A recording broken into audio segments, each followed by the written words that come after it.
Good morning, everyone. Hello. Hello from Edmonton, Alberta. Glad to see you. Hello, everyone. I'm excited to be here today. Let's do some introductions as we get started. Today is Tuesday, December the 2nd, all day long. So if you're watching the replay, this is happening on Tuesday, December the 2nd at 9 a.m. Central Time. This is a replay if you're catching it on my YouTube channel. If you're here live with me, I'm glad you're here and I'm happy to be here today. The energy has had a lot of release in it, so I expect these readings might be a little spicy today. There might be some triggers that get called out today. My guides tend to not hold back when it comes to that, okay? Couple things I want to let everyone know. I do have several opportunities for you to work with me or with the material that I've created. If you go to my website, which is consciouslyerin.com, there are links to my school platform and also my Patreon channel. They offer different things in the same channel, like the same flow of energy and information. On my school platform, there are a couple free classes that you can try out. There are lots of paid classes you can try out. My Patreon channel is more about articles and podcasts and stuff like that. Check that out. I do offer private sessions. They come in different lengths of time depending on what you need. The way you book that is through my website. Jacqueline, I see you. Marie, if you're in here, I got you already. Is through my website again. So you're welcome to do that. Good morning, Patricia. 5 a.m. Oh my goodness. Hello, Lisa. Good morning. Hello from Arkansas. Yes, we're live. We are live. Stacy, my readings are $25. I'm going to go ahead and put you on the list here, but my readings are $25. So let me get to that. Readings are $25. Venmo and PayPal are the only two payment methods I do take. Do not send money directly through YouTube, please. While I do appreciate the gifts, they do not qualify for a reading because YouTube gets 48% of that. So just so you know. And that's fine, but please don't send payment for that. I do have a list. The way this works is if you would like a reading, you send a payment, I get a notification, you go on my list, and then I go in order of the list. I take my time with everyone, and I want you to understand that in the moment of my channel, I'm not going to remember after that channel what I said to you. Thank you, Stacy. I got you. You're good. I appreciate that. But I do encourage you, especially here on YouTube, go back and re-watch your reading. It's your reading. You paid for it. Go back and re-watch it more than once because there's more and more information that comes up every time you watch it usually. And when you revisit the reading, you return to the frequency of that energy exchange so it can be helpful on days that are kind of struggling. So all of the announcements are out of the way now. I do have a couple things coming up in December. On next Wednesday, I believe, I think it's the 10th, I have a live on Facebook with Melissa. That is a free event that you can go to. You go to my Patreon channel, you can get the link for that and go. Hello, Jack. I'm doing a live with Reiki Rachel. This is a gallery gathering that is around the 13th of December. Tickets for that will be available shortly. Patreon is where I give all of this information out first. So if you want to be part of these events, that's the best place to be. All right, so we do have a list going already. The list is Marie, Jackie, and then Stacy. Marie, I saw you. I know you're in here. Hello, Florida. I'm going to be in Florida in a couple weeks. All right.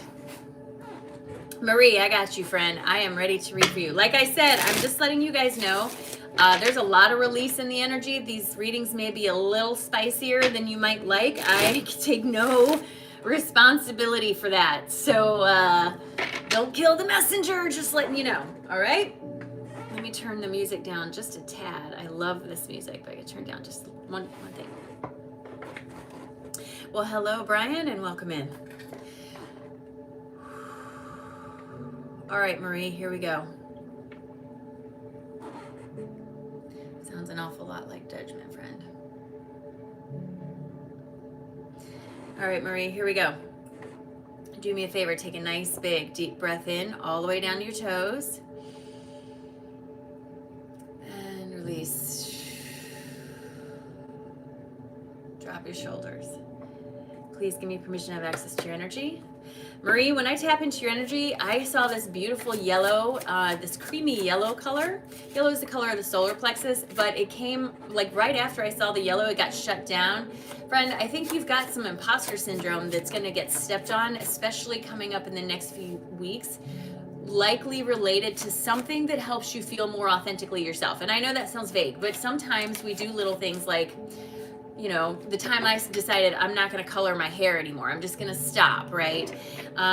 I did it because that's what helped me feel better, but there was a lot of judgment from people around me and all this stuff, and that really brought up my imposter syndrome. And it feels something maybe not that, but something kind of like that, like you're embracing a more authentic piece of yourself, and there's this feeling of contrast that's brought up from the outside that kind of dims that light a little bit.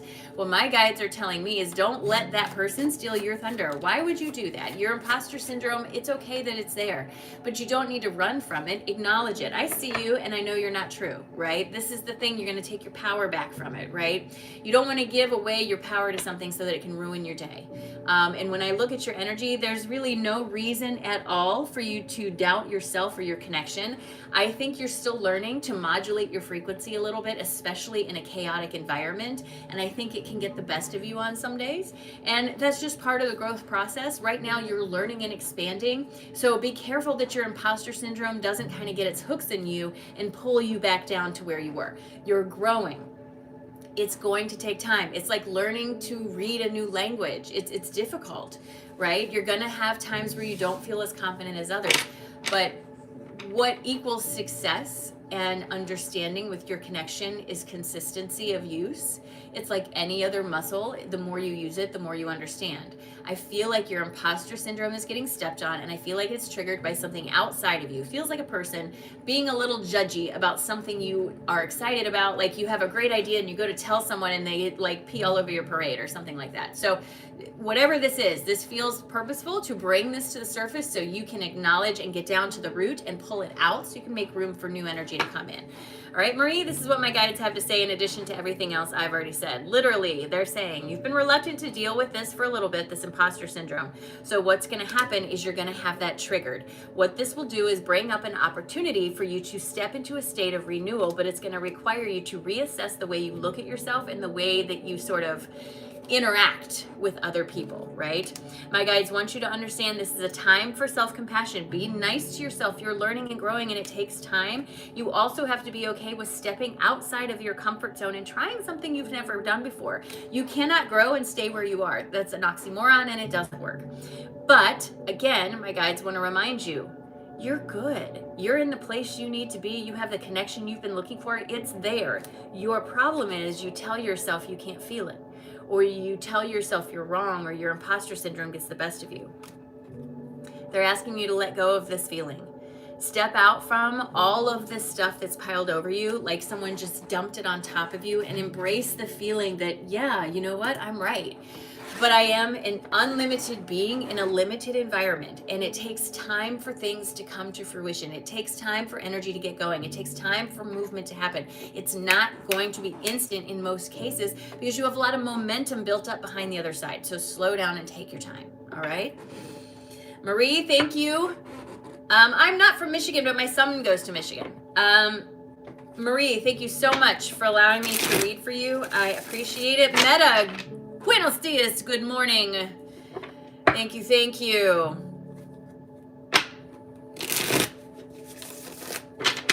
You have a comic book store? Where are you? Hi, Wade, good morning.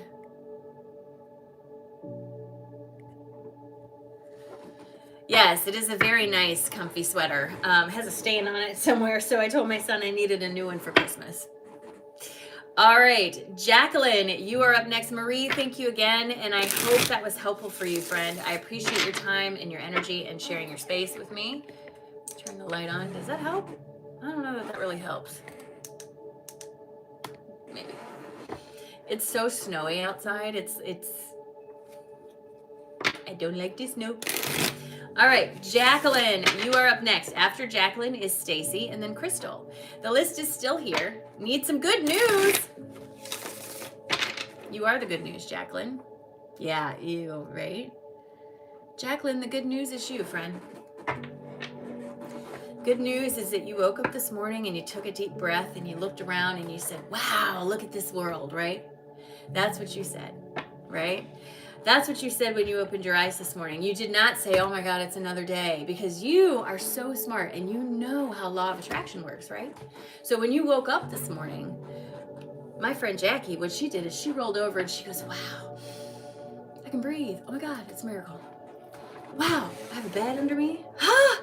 I'm not freezing cold. I'm not burning hot. It's a miracle my day has started. Because you are smart, right, Jackie? Right? You're the good news. Every day is a gift. Every day is a gift. All right, Jackie, here we go. I'm excited to read for you.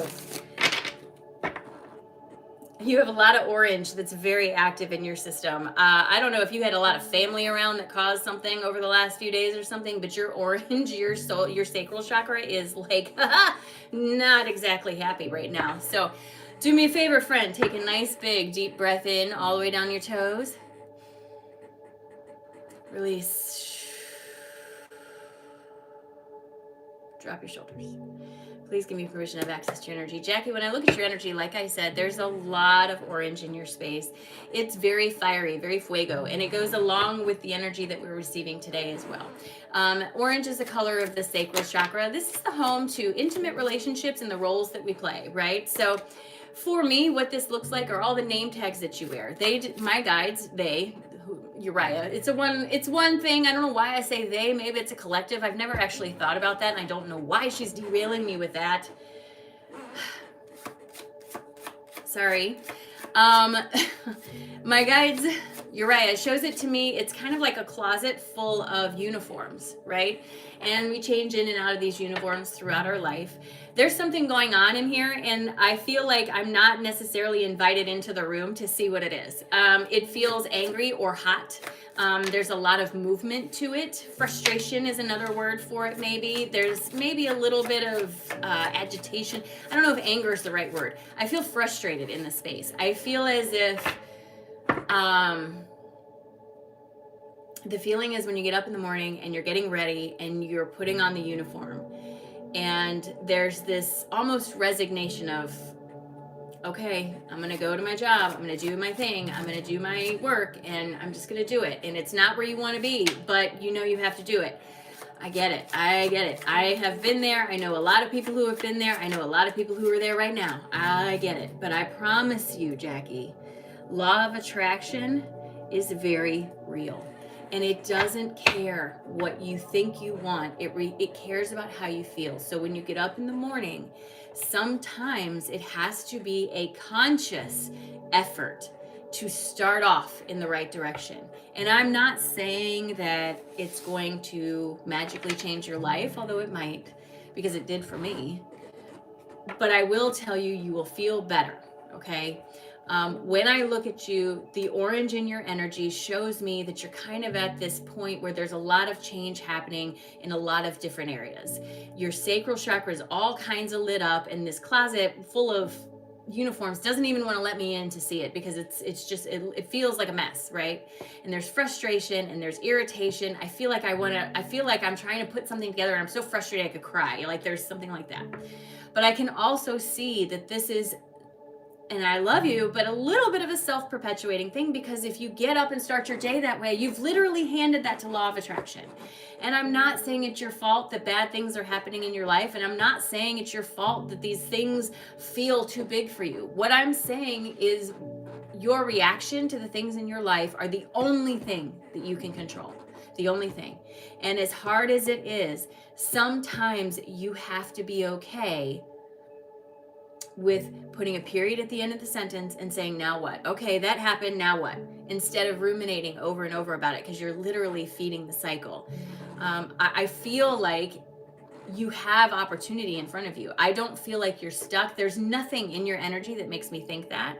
I just think that it feels overwhelming, the amount of things that are happening at once. And I feel like you need to take a deep breath and just calm the noise down for a minute and decide, what do you actually want, instead of what do all these noises outside of you tell you you should want.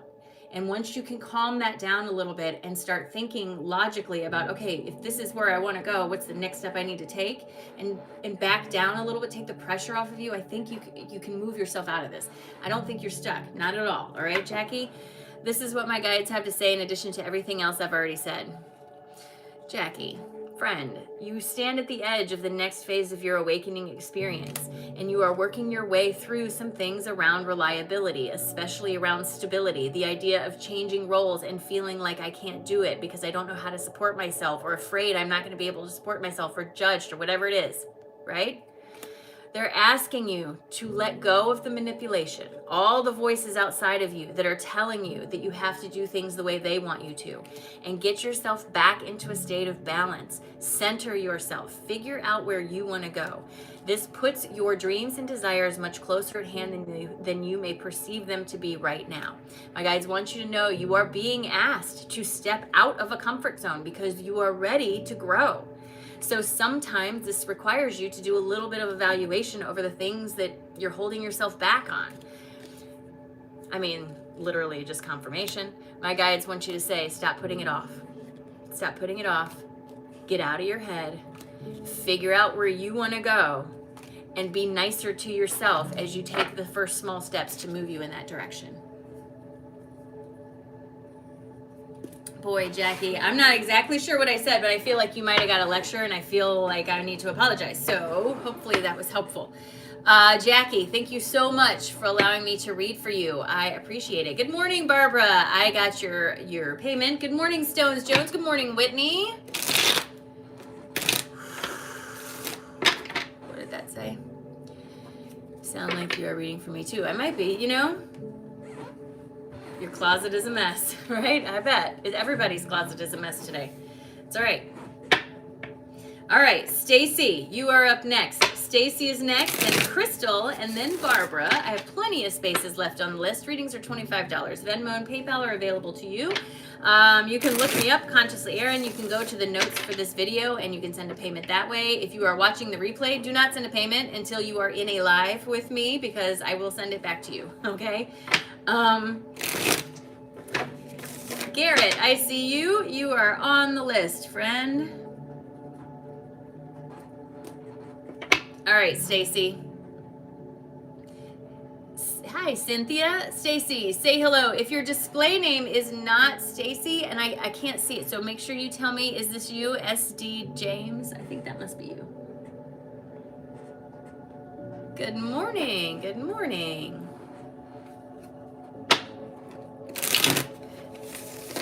So, yes, that's you. Okay, gotcha, Stacy. My aunt's name is Stacy. She and I are actually almost exactly the same age. We're only 4 months difference in age. My mom was very young when she had me. And my grandma was a little older when she had my aunt. So, interesting dynamic. All right, Stacy, I am excited to read for you, friend.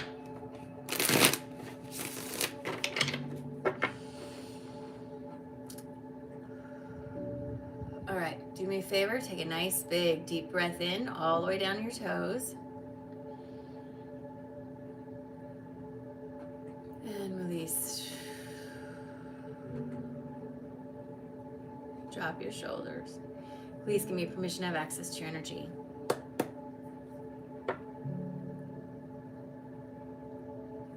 So, Stacy, when I come into your energy, so the first thing I want to say is my guides speak to me in movie scenes and metaphors. So what I'm describing to you may not be a physical representation of something happening in your life, but of a way to convey information to me from my guides, okay? As I tap into your energy, the first thing I saw was this, almost like I was looking at the Milky Way from far away, like a swirling galaxy off in the distance, right? I didn't feel scared or sad or anything. It was almost like, what is that? Why am I seeing that? And it was kind of off in the distance, but very curious about this. It felt like it had, like I want to go there, like I want to see that. As I started to come further into your energy, I got a flash of red, and then I'm dropped right into your third eye, okay? So the red is your root, and third eye obviously is your third eye. This thing with the galaxy has my attention, okay? To me, when I look at this galaxy, it has a sense of knowledge to it. I feel like maybe this is a representation of the Akashic records. It must be, because I started to get closer as soon as I said that.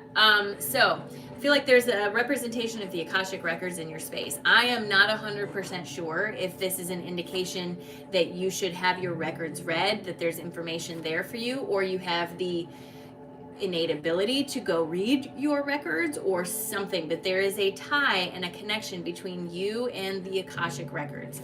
I do feel like you must have access to this through different lifetime experiences. Again, remembering life experiences are all happening at the same time.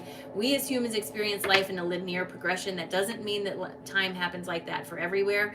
Also remember that there are different sort of vibrational versions of Earth, where there's different vibrational versions of your higher self having a life experience. I feel like several of these versions are attached to the Akashic records in some way. And because of that, the echo is strong enough that your energy can access, pick up on, or utilize this, right? So if you've ever been called to learn past life regression, to have a past life regression, soul contracts, any of that stuff, woo, my little psychic spot is lit up right now. I want to give this to you as a confirmation that you have that frequency that's around you. It's there. It feels underutilized or unutilized, and it feels like it's being pushed in your direction. The flash of red is with that root. Usually when I see a flash of red like that around something like the idea of a gift or a connection, it has to do with a limiting belief that's sort of holding you back. I understand the Akashic records can feel very woo, very out there. I don't understand them. I know they're real, but I don't understand them. That's not for me. That's not how I work. I work with frequency translation. I think most of us, all of us, have access to everything, but I think we all sort of specialize in little individual things, and when we come together, we have a clear picture. I feel like your specialization might have something to do with the Akashic records. Again, I don't know necessarily in what capacity, but I feel as though you're being pulled or pushed in that direction. I do feel a little bit of resistance in the root, and I feel like telling you to just let it go, take a deep breath, and trust yourself. When you ask yourself, well, how do I know if it's my imagination or if it's my higher self? Why do you think there's a difference? Okay. Your higher self is going to reach out to you through the thing you have the least resistance to. And often that is the form of imagination. Okay. Everything is connected or nothing is connected. You don't get to cherry pick. You may receive images in your imagination from your higher self because it's easy for them to get it to you that way. Stop telling yourself that's not an avenue of communication for you. I feel like you have deeper communication skills than you allow yourself to see. And that feels like a big thing. All right, Stacy? This is what my guides have to say in addition to everything else I've already said. They are telling me that there's a little bit of reluctance inside of you about connecting to this bigger piece of yourself, again, specifically with what feels like the Akashic records. They tell me what this is doing is causing a sense or a little bit of a frequency disruption in your energy, right? They want you to understand that should you decide to tap into this or look into this, regardless if it ends up being the Akashic records or the Akashic record leads you to something else, either way, it's going to help you tap into a piece of yourself that helps you feel more like your genuine self. Like it feels charismatic and exciting and oh yay, like all the good things. They do tell me it's going to take a little bit of patience to learn to work with this side of yourself. But if you sit down and actually learn this skill for yourself, and that doesn't mean you have to get certified. It just means working with the information, right? They say if you can allow yourself to sit down and do this, a great sense of resolution will come over you. This triggers the wheel of fortune to spin around in your direction and gets the winds of change moving for you in the direction you want to go. This requires you to stay centered in your heart space, but it also requires you to step outside of your comfort zone.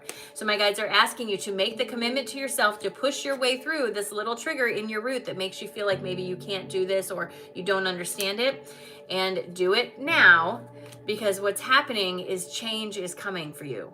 And this death card tells me the old version of you is trying to die away and a new version is trying to come forward, but you have to stop pushing against it and resisting it. Hey, Chrissy, you have to stop pushing against it and resisting it. Just because you don't understand something doesn't mean you're wrong, right? Excuse me. Stacy, thank you so much for allowing me to read for you. I appreciate it. Hello from Southern California. You're up early. Welcome in, welcome in. List is open. Buongiorno, welcome. List is open. Stacy, thank you so much. I appreciate you, and I hope that was helpful, friend. Got a little bit dizzy on that one. All right, Crystal, you are up next. After Crystal is Barbara and then Garrett. I still have plenty of spots available. Thank you, friend. I appreciate you very, very much. She said absolutely spot on, so perfect. Meta, I wanted to ask you, like, I love my children. I love them to the moon and back, and I'm so happy when I see them, right? Having them all in my house after getting used to not having them in my house, I was not sad that it was time for them to go. Now, I would love for them to live across the street or down the road or in the next town over, but when they left, I scrubbed my house and got it right back to, like, I love my children, but ooh.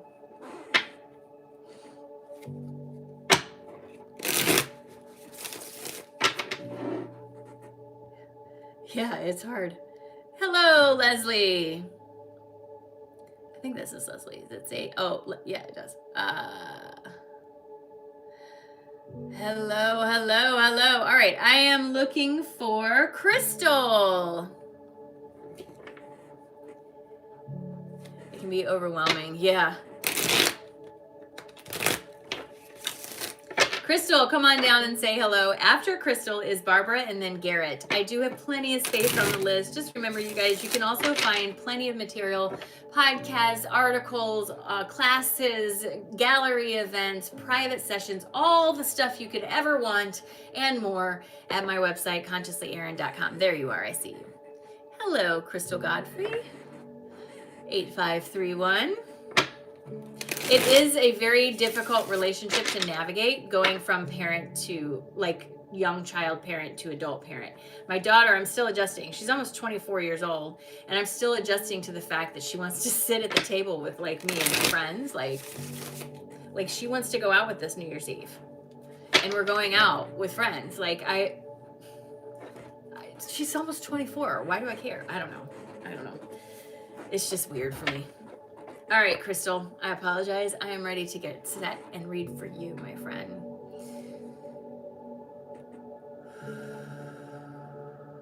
All right, Crystal, do me a favor. Take a nice, big, deep breath in all the way down your toes. And release. Drop your shoulders, and please give me permission to have access to your energy. So, Crystal, again, my guides speak to me in movie scenes and metaphors, right? So what I'm picking up on is not necessarily a physical representation of something, but rather a way to convey information to me. When I tap into your energy, the very first thing I saw was this beautiful, lovely pink, like, baby blanket. This image comes to me a lot with someone who has a big empathy, right? Who's a big empath, because it has a feeling of comfort and warmth and security. It reminds me of a blanket your grandma would make for you when you have a baby. Like, it's just one of those wonderful, secure, loving feelings. Has a lot of warmth to it and all this stuff. So the very first thing I saw for you is the pink of your high heart.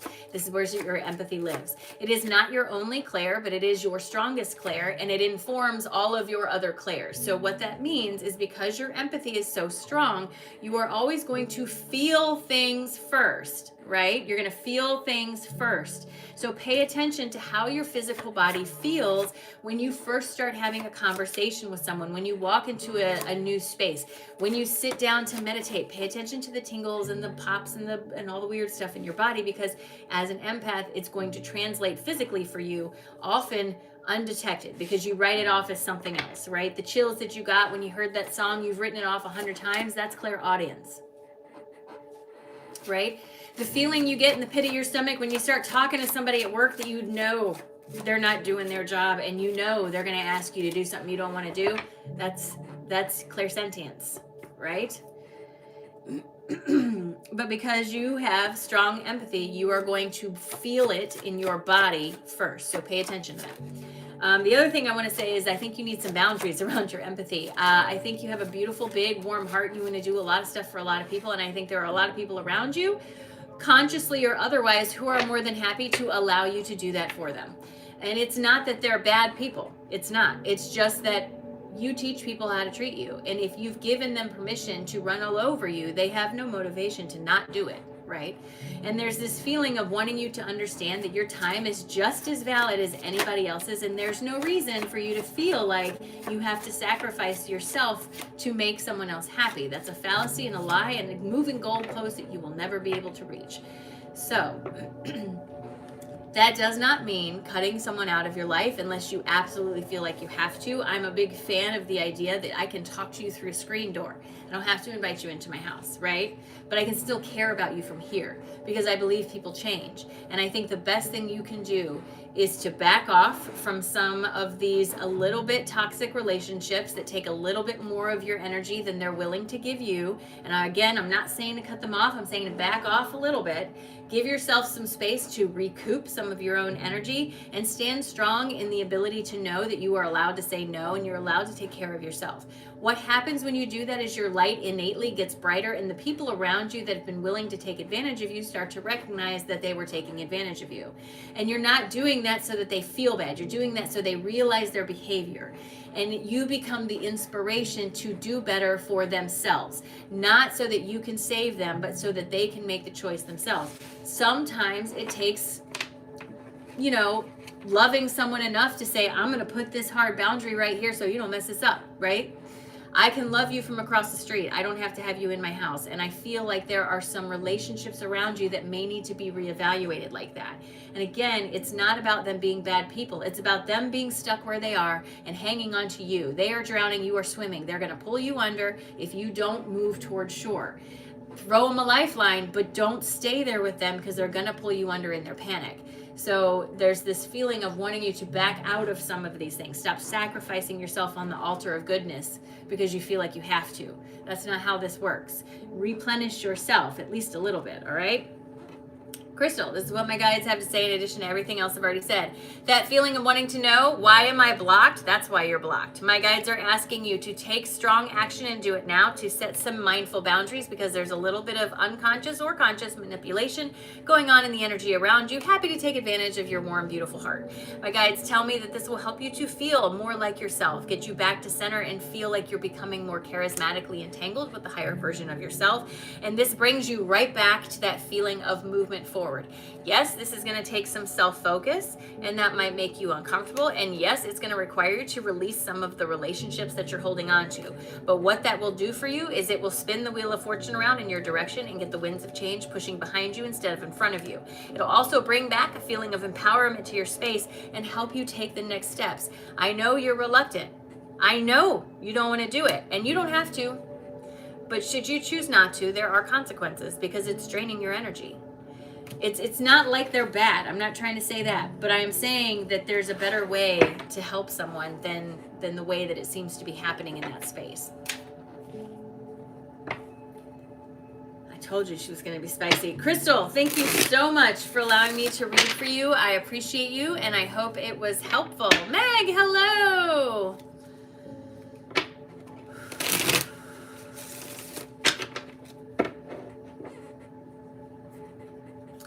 Hello, Terry. Ooh, all right. Crystal, thank you so much for allowing me to read for you. I hope it was helpful. Hello, friend.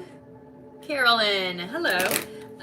Barbara, you are up next. Barbara is next, then Garrett, Daniela, Amy, and Pamela. That is the list. Please be patient and remember that after the live, it will be reposted on my channel. And you can go back and rewatch it, okay? I love that we can love the same from across the street. Yes, you absolutely can. Hi, Barbara. I got you, friend. Thank you, Crystal. Barbara Patrick 9246. I got you. Melissa. Hold on, Melissa. Let me look. I didn't see it.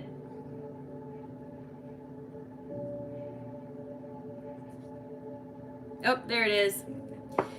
Melissa, you go right in between Amy and Pamela.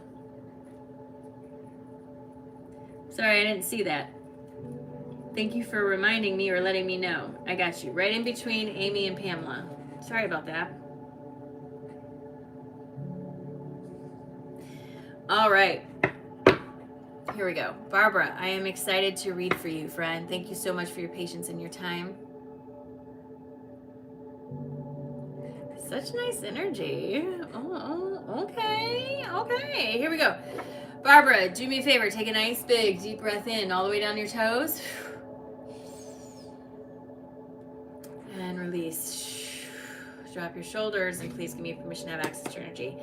The first thing I heard when I tapped into your energy was, boy, you picked a hard one, didn't you? Barbara, when I look at your energy, what I see is a piece of soul, of higher self, very determined to learn a lesson that I feel like you have had multiple life experiences to learn. Again, remembering they're all happening at the same time. And I feel like this has been a tough one, man. This lesson's been tough. I want to remind you, my guides are very clearly wanting you to understand that nothing that you're receiving in your life is a punishment.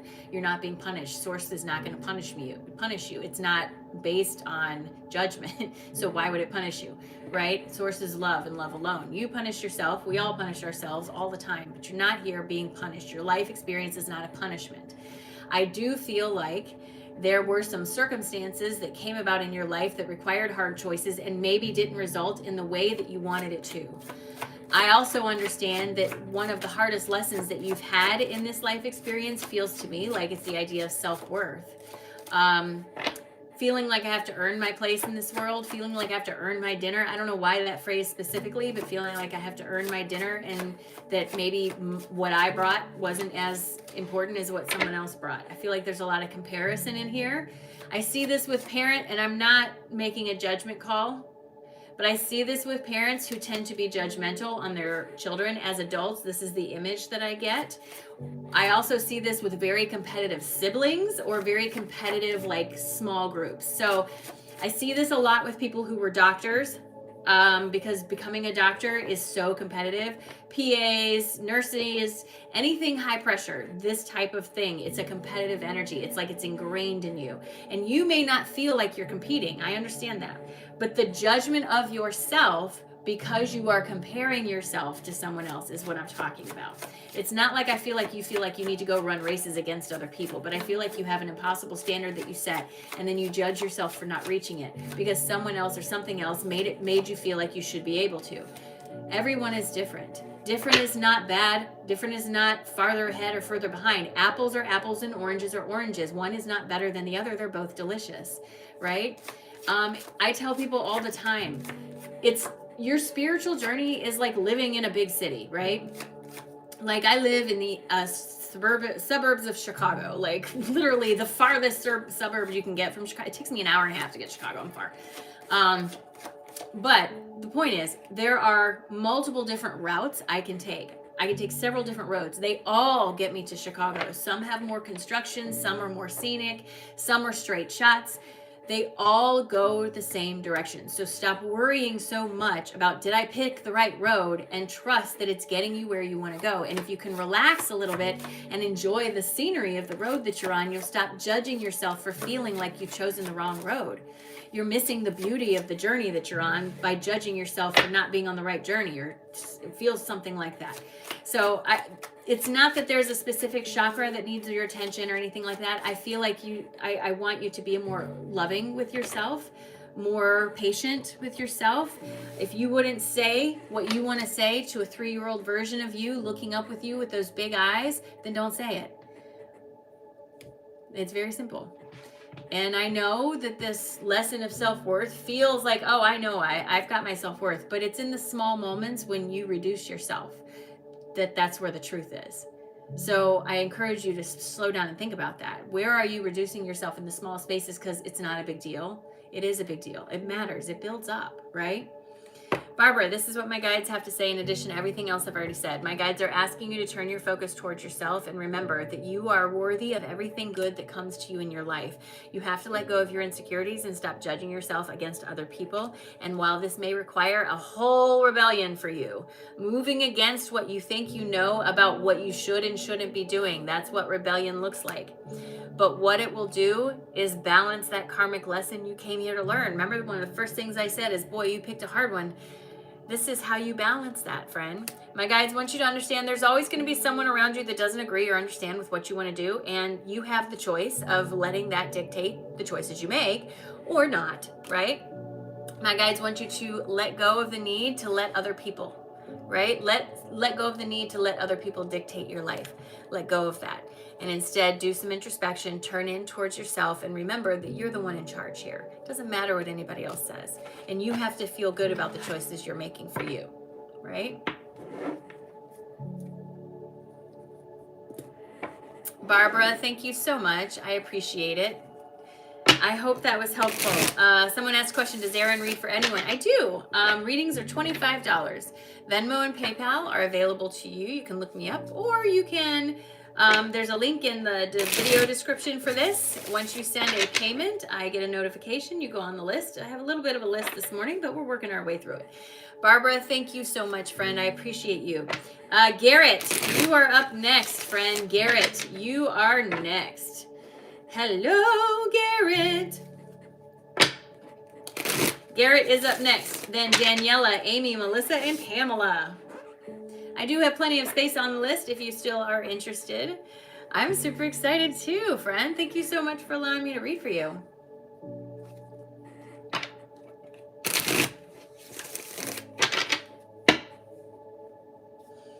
Interesting.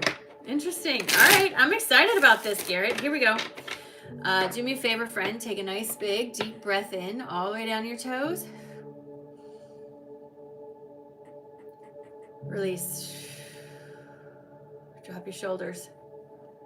And please give me permission to have access to your energy. So, Garrett, I'm smiling because when I come into your energy, the first thing I heard was pioneer, okay? And as I come into the space, I hear the crunching gravel of like walking on a dirt road or a gravel road, like on a ranch. Again, my guides always use metaphors and movie scenes, so I'm not necessarily saying this is literal, but this is what I'm picking up. And it has that very peaceful calm to it, like first thing in the morning. Like you're just waking up and you're walking out to the ranch. The sun is rising. I can hear the gravel crunching under my boots as I walk onto this piece of land that's mine, right? As I stand on this piece of land and look around, I have an immense sense of pride and accomplishment, right? And there's this sense of pioneer or leading the way, maybe is another way. I also have the sense of breaking a pattern or breaking a chain of some kind, and this feels familial in nature, right? Feels masculine and familial in nature. That could be a lot of different things, but Garrett, I feel like for me, what all this imagery is pointing to is the idea that you have consciously chosen to go a different path, right? Like it almost feels like maybe and I'm not saying this is it specifically, but this type of energy, like there was an expectation or a tradition maybe in your family, like families that have a lot of people in law enforcement or military or something like that. Sometimes there's an expectation, well, my dad was in the military, my granddad was in the military, my great grandfather was in the military, so I should join the military. Maybe you want to, maybe you don't, right? Lawyers are like that, doctors, there's this feeling of expectation in your energy, as if there was a weight you were carrying that wasn't necessarily yours. And it feels like for a while that maybe you walked that way or you considered that. But then when I see this ranch, this is hard won. This is brick by brick, built by hand, cleared the land and did it myself feeling, right? There's this feeling of I decided to take a different path, or I have decided to take a different path. And because I have just made that decision, there's not as much like help. I don't know the word help is the right word, but like I feel like I did this myself rather than having a family or a group around me to help me. And I'm not saying your family abandoned you. I'm just saying there's this feeling of because I made this choice, I had to do it on my own. However, what I also see from this is this has changed the trajectory of something. And that feels really important. It feels like there was two roads, for lack of a better way to explain it, two roads that formed themselves in your pathway. And you stood at the choice point like this, and you could have made an easier choice to go down the path that was expected or imposed or handed to you or something. but it feels as if I made a more difficult choice. I took the road less traveled, specifically they're giving me, and I made this choice to do something different. And this is resulting in down the road more than you would have pictured, right? And I feel like you're just starting to get to that point. I feel like they're showing me there's been a lot of work done. You've put on a lot of blood, sweat, and tears, and now you're getting to the part where you're starting to see things happen, like that stage of first thing in the morning, I get up and walk outside and I see the sunrise and I feel this, the feeling of this is mine, like I created this. And I feel like it breaks a change or breaks a pattern in a family, a lineage of some kind, although I can't see exactly what it is, right? And I feel like you should just keep going in the direction you're going. You're doing the right things. You're following the path, and that's all you can do. Just stop trying to talk yourself out of it so easily, right? Garrett, this is what my guides have to say in addition to everything else I have already said. My guides want you to understand that your creative vision is what's leading the way. You following through on something that feels good to you, right? Making that difficult choice, that's what's leading you to something better, okay? My guides tell me there's a feeling of renewal coming forward quickly for you, and it opens up to a path of spiritual growth.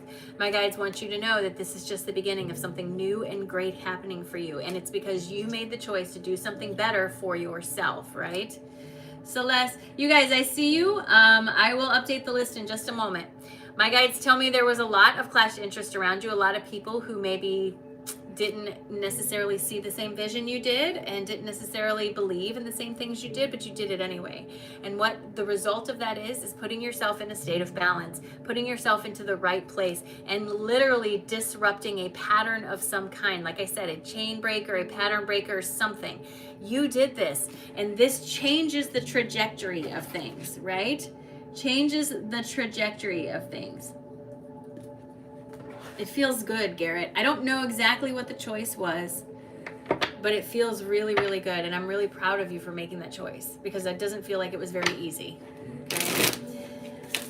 Garrett, thank you very much for allowing me to read for you, friend. I appreciate you. You guys, I'm going to update this list. It is getting a little bit long. Please remember, stay here in the room so that when it's your turn that you can get your reading. Go back and rewatch it on the replay later. Do me a favor and like the live if you haven't already done that, okay?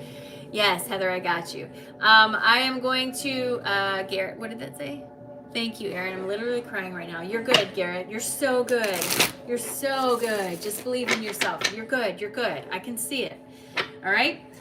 Readings are $25. List is up next is Daniela. Daniela's up next. After Daniela is Amy, Melissa, Pamela, Jennifer, a second Crystal, love it, Shannon, my sister's name, Trisha, Celeste, Star, love it, and Heather.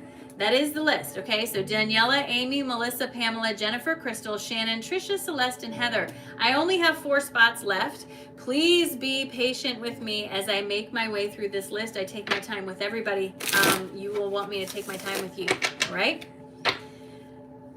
All right, Garrett, thank you again. I appreciate you. All right, Daniela, say hello. Hello, Celeste, I see you. Yeah, it did. It fills up quick. Hello, Daniela. Definitely Daniela. I see you. There you are. I got you. Donica, I see you. If I'm saying your name wrong, I apologize. Donica, 3 spots left. That's it. 3 spots. All right. Daniela, I'm so excited to read for you. Thank you so much for the opportunity. I got a second Heather. 2 spots.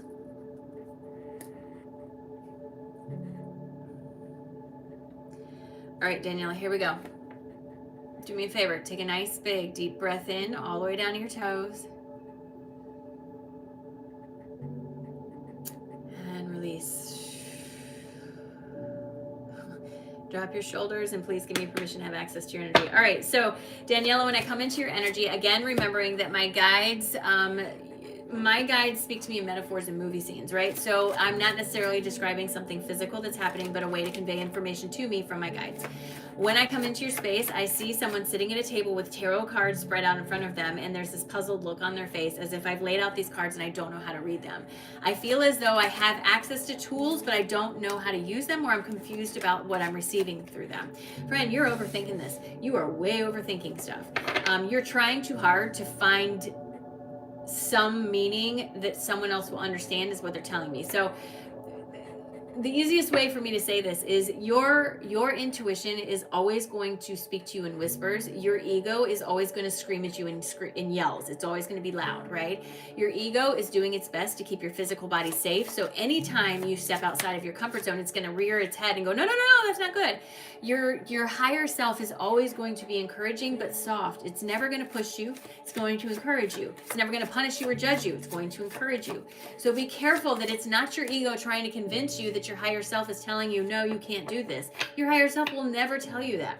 And if you have an interest in something, if you're drawn to something, friend, there's a reason you're drawn to it. It's part of your frequency. That doesn't mean it won't take work. That doesn't mean it won't take a hot second for you to figure out how to translate what you're receiving, but you're receiving it for a reason. You're called to it for a reason. There's nothing holding you back from this, right? I feel like I have all these cards laid out in front of me and I'm working so hard to see the individual card meanings, but you need to zoom out. When you zoom out and look at the message, that's where it is, right? There's this sense of overthinking, especially when it comes to your connection. It's not that you have one or two clairs. You are like everybody else. You have all of the clairs. Just some of them are going to be more easily activated and utilized than others for you. It's like instruments, like learning. Everyone can learn to play the violin. Some people are going to need more intensive lessons and more duration of lessons than others. Some are more naturally gifted at that. That doesn't mean they can't learn it, and the same goes for you. I don't have any one clair on you that stands out more than the others because you doubt them all. So there's this feeling of find what you have the least resistance to. Just pick one, the one you have the least resistance to, and work with that one. And through working with that one, you'll build the momentum behind it, and that will bring the others in with it like a magnet. But right now, there's too much pushing against something, as if I'm telling myself, I see that over there, but I'm pretending it's not real. I don't know why you would do that, right? Just because someone else doesn't see it doesn't mean it's not real. It's everything is frequency, and that feeling of you are slightly shifted in your frequency than a lot of the people in your immediate vicinity is very active. And that can feel like sometimes you're talking to somebody and halfway through you ask yourself, are we having the same conversation? Because you're on a different frequency level, right? Letitia, I see you. One spot left. So be mindful that you're not measuring yourself against someone else's inability to perceive what you're picking up on, okay? All right, Daniela, this is what my guides have to say in addition to everything else I've already said. They are saying you've got to drop your resistance to all of the gifts that you're receiving, because that's what's perpetrating a feeling of setback in your energy.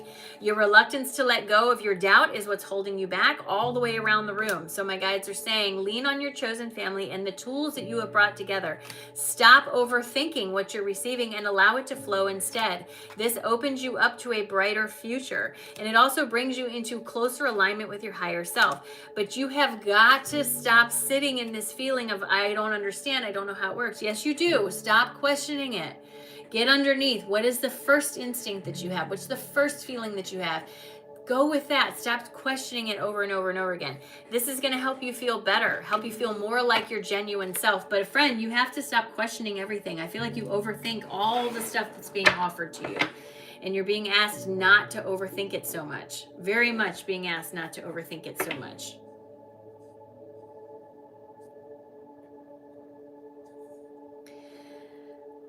Daniela, thank you so much for allowing me to read for you. I appreciate it. Thank you, thank you, thank you. And I hope it was helpful. Sorry, I'm just checking. I don't know if I had two Heathers or if I saw a Heather and then, hold on. I'm just trying to make sure I've got this here. Oops, wrong one. Hold on. Un momento, por favor.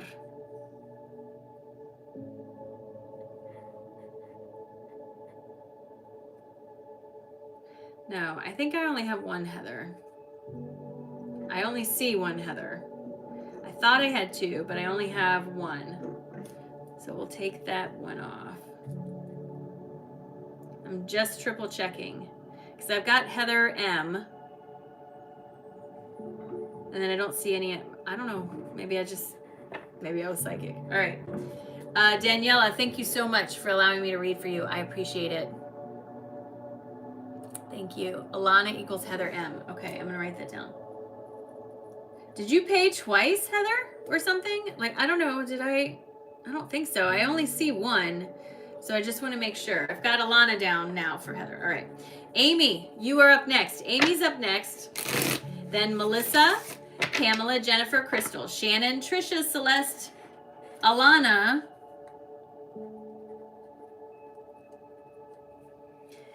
Donica, and Letitia. That is the list. Please be patient with me. Remember, the replay will be on there for you later. Hello, Pamela. Okay. Pay's World, is that you, Pamela? If you are Pamela, say hello. I can't see your name, so make sure that you tell me who you are if your display name is not Pamela. Hello, Sharon, welcome in, howdy. I am looking for Amy. I'm sorry, I'm looking for Amy. I don't know why I said Pamela. I'm looking for Amy, my bad. Peyton, hi Peyton. Looking for Amy, then Melissa, Pamela, Jennifer, Crystal, Shannon, Trisha, Celeste, Alana, Donica, and Letitia. I'm sorry if I'm saying your name wrong. Amy, come on down and say hello. That's why, because Pam said hello, and then, okay, that's why. That's what happened. Okay, I got it. Amy, you are up. Readings are $25. Venmo and PayPal are available to you, and I only have 1 spot left. Hi, Amy. There you are. I got you. I see you with the green circle. How apropos with all the active green in your space. All right, Amy, here we go. Do me a favor, my friend. Take a nice, big, deep breath in all the way down to your toes. And release. Drop those shoulders and please give me permission to have access to your energy. Amy, you have so much green in your space. I don't know if you are already in the healing arts of some kind, a massage therapist, a nurse, a doctor, anything like that. There's something in your energy that has that frequency of the green healer. Friend, when I look at your energy, it's so full of this feeling of fresh greenery. Like I see pine trees, I smell pine, I feel like I'm in the forest, I feel like clean oxygen. Like there's a lot of Gaia ties to you. For me, when I see this is usually an indication that your soul, you, Amy, have a strong tie to Gaia herself. You've incarnated with her many, many times. You have an agreement with her, and you are specifically here to help her rise during this time. Some of your greatest strengths are going to be in utilizing your natural environment or your natural surroundings, right? Because you have this great tie with Gaia, she's given you a lot of tools. I understand you may not know fully how to access them at this moment, but that feeling you get when you walk outside and take a deep breath, that's where it is, right? That feeling when you walk into the forest and it feels like everything gets quiet and calm. I literally feel like I'm standing there and I can see the sun peeking through the trees, right? There's this stillness there. In that stillness is where you find your connection. And I keep saying the words, but Gaia is telling me that you have this big, strong connection to her. It feels underutilized. It feels like you could tap more into this. And I want you to be careful about the word healer. I think it carries a weird connotation with it because people want to be healed. And that's not necessarily what we're here to do. As a healer, you're here to facilitate healing, not be the healer, right? And when I look at you, I feel like you want to help so many people, but there's this disconnect. And how do I do that? How do I empower them? That's the best thing you can do, right? This feels natural to you, and I don't know what specifically natural environment area or tools you have, but again, the feeling of wanting to be outside in my natural home, my environment, connecting to the earth, breathing in that air, it just feels like that's where I want to find myself, yet I find myself indoors. And I feel like there's a disconnect somewhere. They want you to get back to whatever this is. I just keep wanting to tip my head back and take a deep breath, right? But I'm obviously not outside, so it's not the same. Amy, this is what my guides have to say in addition to everything else I've already said. They are asking you to reassess something that you have walked away from because the truth of the situation is you're holding yourself back. My guides want you to know that your dreams and desires are much closer at hand than you may expect them to be, but your crown needs to be paid attention to. I feel like the outside world is calling you, but you have this disappointment as if you've tried this and it didn't work or something like that. But they're asking you to remember, sometimes you have to be the change. Sometimes you have to be the first.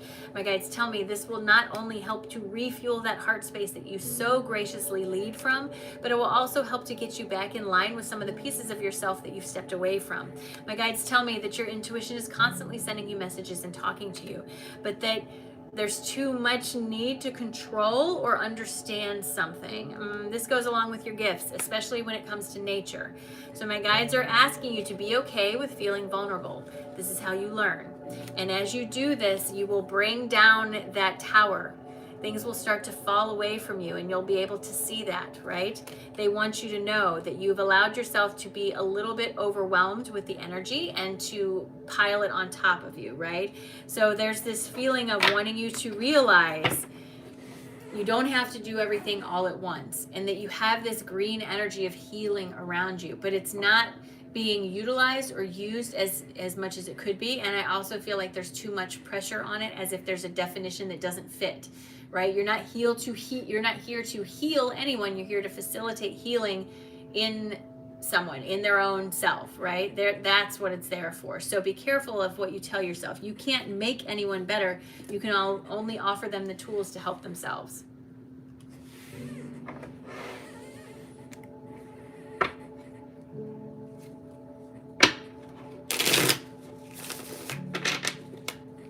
Amy, thank you so much. I appreciate you, and I hope that was helpful. I'm a little confused because now I have two different Amy's telling me that it was their reading. At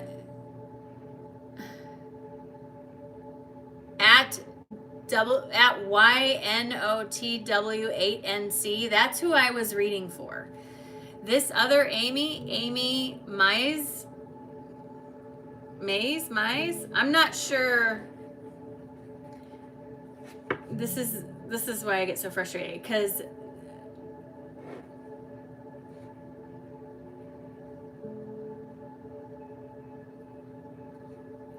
I was reading for the Amy that paid for her reading. That's who I tapped into. So I hope that reading was helpful. Thank you, friend. I appreciate you. I feel very frustrated at the fact that I think someone tried to claim a reading that wasn't theirs. Please be mindful. Please be mindful. Okay? All right. Melissa, you are next. Melissa is next. Then Pamela, Jennifer, Crystal, Shannon, Trisha, Celeste, Alana, Donica, and Letitia. That is the list. I have one spot left. Please be patient with me. And only come forward if you have paid for a reading, please. It's okay. It's okay. It's okay. It happens to me and it frustrates me because then I worry, did I cross my lines? Did I pick up on the wrong energy? Am I saying the wrong thing? But I don't think so. I'm still feeling confident about that reading. It's just if you have not paid for a reading, when I call the name, be mindful that it's not you that stepped forward if you have not paid for that, right? Like, I hate to be that person, but I have to be sometimes. I really do hate to do that, but I have to be careful.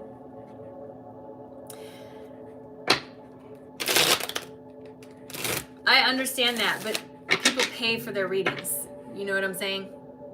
I understand that, Dawn, but people pay for their readings. So I owe them the obligation of tuning into them, right? All right, Melissa, you're up next. Then Pamela, Jennifer, Crystal, Shannon, Trisha, Celeste, Alana, Donica, and Letitia. I'm sorry if I'm saying your name wrong. I say it wrong all the time. I say names wrong. I'm so sorry. All right, Melissa, I'm excited. Let me get a sip real quick.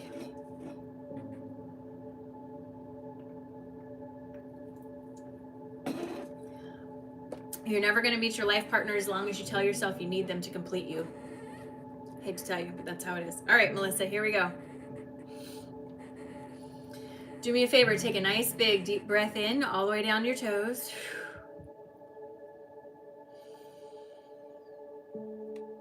And release.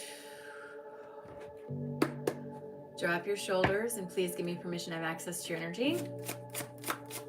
Melissa, when I come into the space, I find myself in the house. I'm packing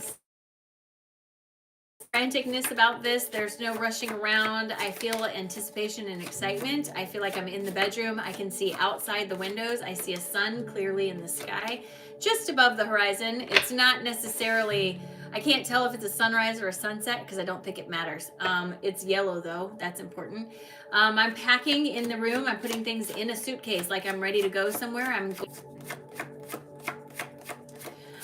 This doesn't feel like a surprise, feels like it's planned. I feel like I'm going to relax on this, but I also feel like there's an opportunity to expand during this time.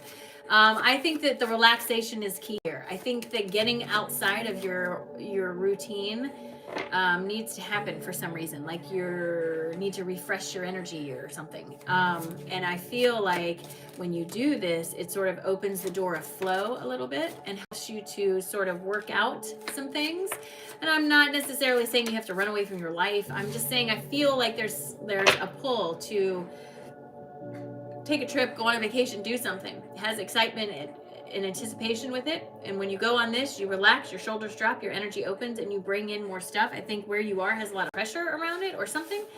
And it's I don't want to say it's blocking you. It's not. It's just slowing things down a little bit.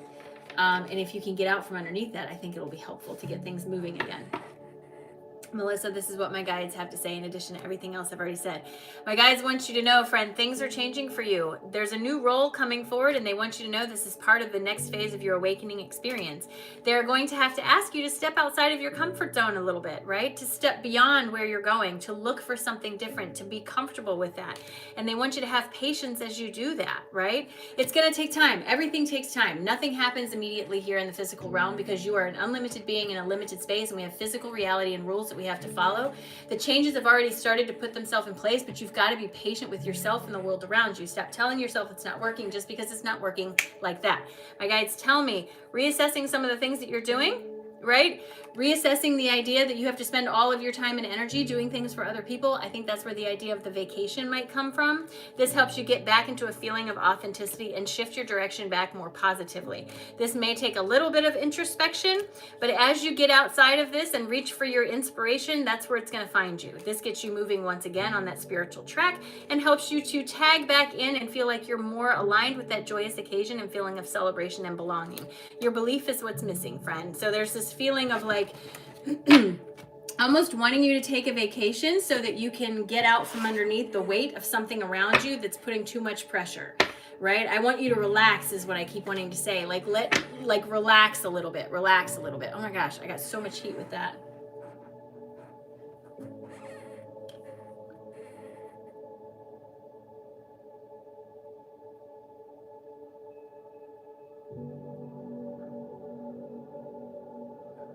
Becca.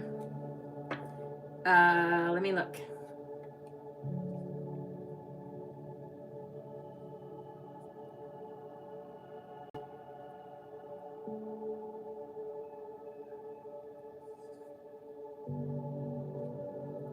I do not have anything from Rebecca. So just double check it. Just double check it. She is 100% about life partners. Let go, love yourself. Thought we had a connection. Listen, here's the thing. Yeah, Melissa, thank you. Here's the thing. Your life partner, if you are in a state of insecurity, law of attraction dictates that you are going to attract someone to you also in a state of insecurity. And that does not lead to a healthy relationship. So what I mean by you're not going to attract your life partner until you stop telling yourself you need them in your life is get yourself into a state where you feel comfortable, calm, and good about yourself. And then you will attract someone to you that will help to facilitate that, instead of attracting someone to you that you feel like you need to fix or you need them to change in some way. That's not going to work. So when I talk about attracting someone to you, you cannot come at this from a state of lack. I need you to fix me or repair me or fulfill me. That will never work, because you're going to attract someone to you who has the same exact feeling, and then you're not going to help each other. That is a codependent relationship, not healthy, right? So when I say that, what I mean is you have to get yourself lined up to where having a relationship would be great, but you don't need the relationship because you're fine. And that's when things tend to fall into place for people. You have to let go of that, right? It's tricky. It is tricky, but it works, okay? And the two Amy's, if you feel like it was for both of you, then it was. I was tapped into the Amy that paid for her reading, but that doesn't mean it didn't involve both of you. And I wasn't trying to imply that you did it on purpose or anything like that, but my own frustration is that I have no way to tell the difference because I can't see your full name. And it's happened before, and some people have done it on purpose, and I'm not trying to say that, but I am a believer that everything happens for a reason, and maybe both of your names are Amy, and maybe both of you needed to hear what I had to say, and that's wonderful. I'm not, I'm just saying. I get frustrated with myself because I'm like, mainly because someone paid for a reading, and I feel like, oh my gosh, I don't want to feel like have someone feel like I didn't provide the service they paid for, I guess is the best way I can explain that. So I don't know how else to explain that, but I'm going to get off of that. All right, Pamela, you are up next. I'm going to leave it there. Pamela, you are up next. Then Jennifer, Crystal, Shannon, Trisha, Celeste, Alana, Donica, and Letitia. Becca, I don't see any payment from you on any of my platforms. Please just double check it. I only have one spot left, so we're going to go from there. Hi, Pamela. I see you. Pam Sheridan. I got you, friend. I am going to focus in on you. PayPal says it went through, but it's not out of your account. That sounds like something you should check with PayPal on for sure. Definitely check with PayPal, okay? All right, here we go, Pamela. I am excited. Do you prefer Pam? Is it okay if I call you Pam? All right, here we go. I might end up calling you Pamela. I don't know. I just don't want to sound like your mother. I don't want to be like, Pamela. We're not doing that here. All right, here we go, friend. Do me a favor. Take a nice, big, deep breath in all the way down to your toes. And release. Drop your shoulders. And please give me permission to have access to your energy.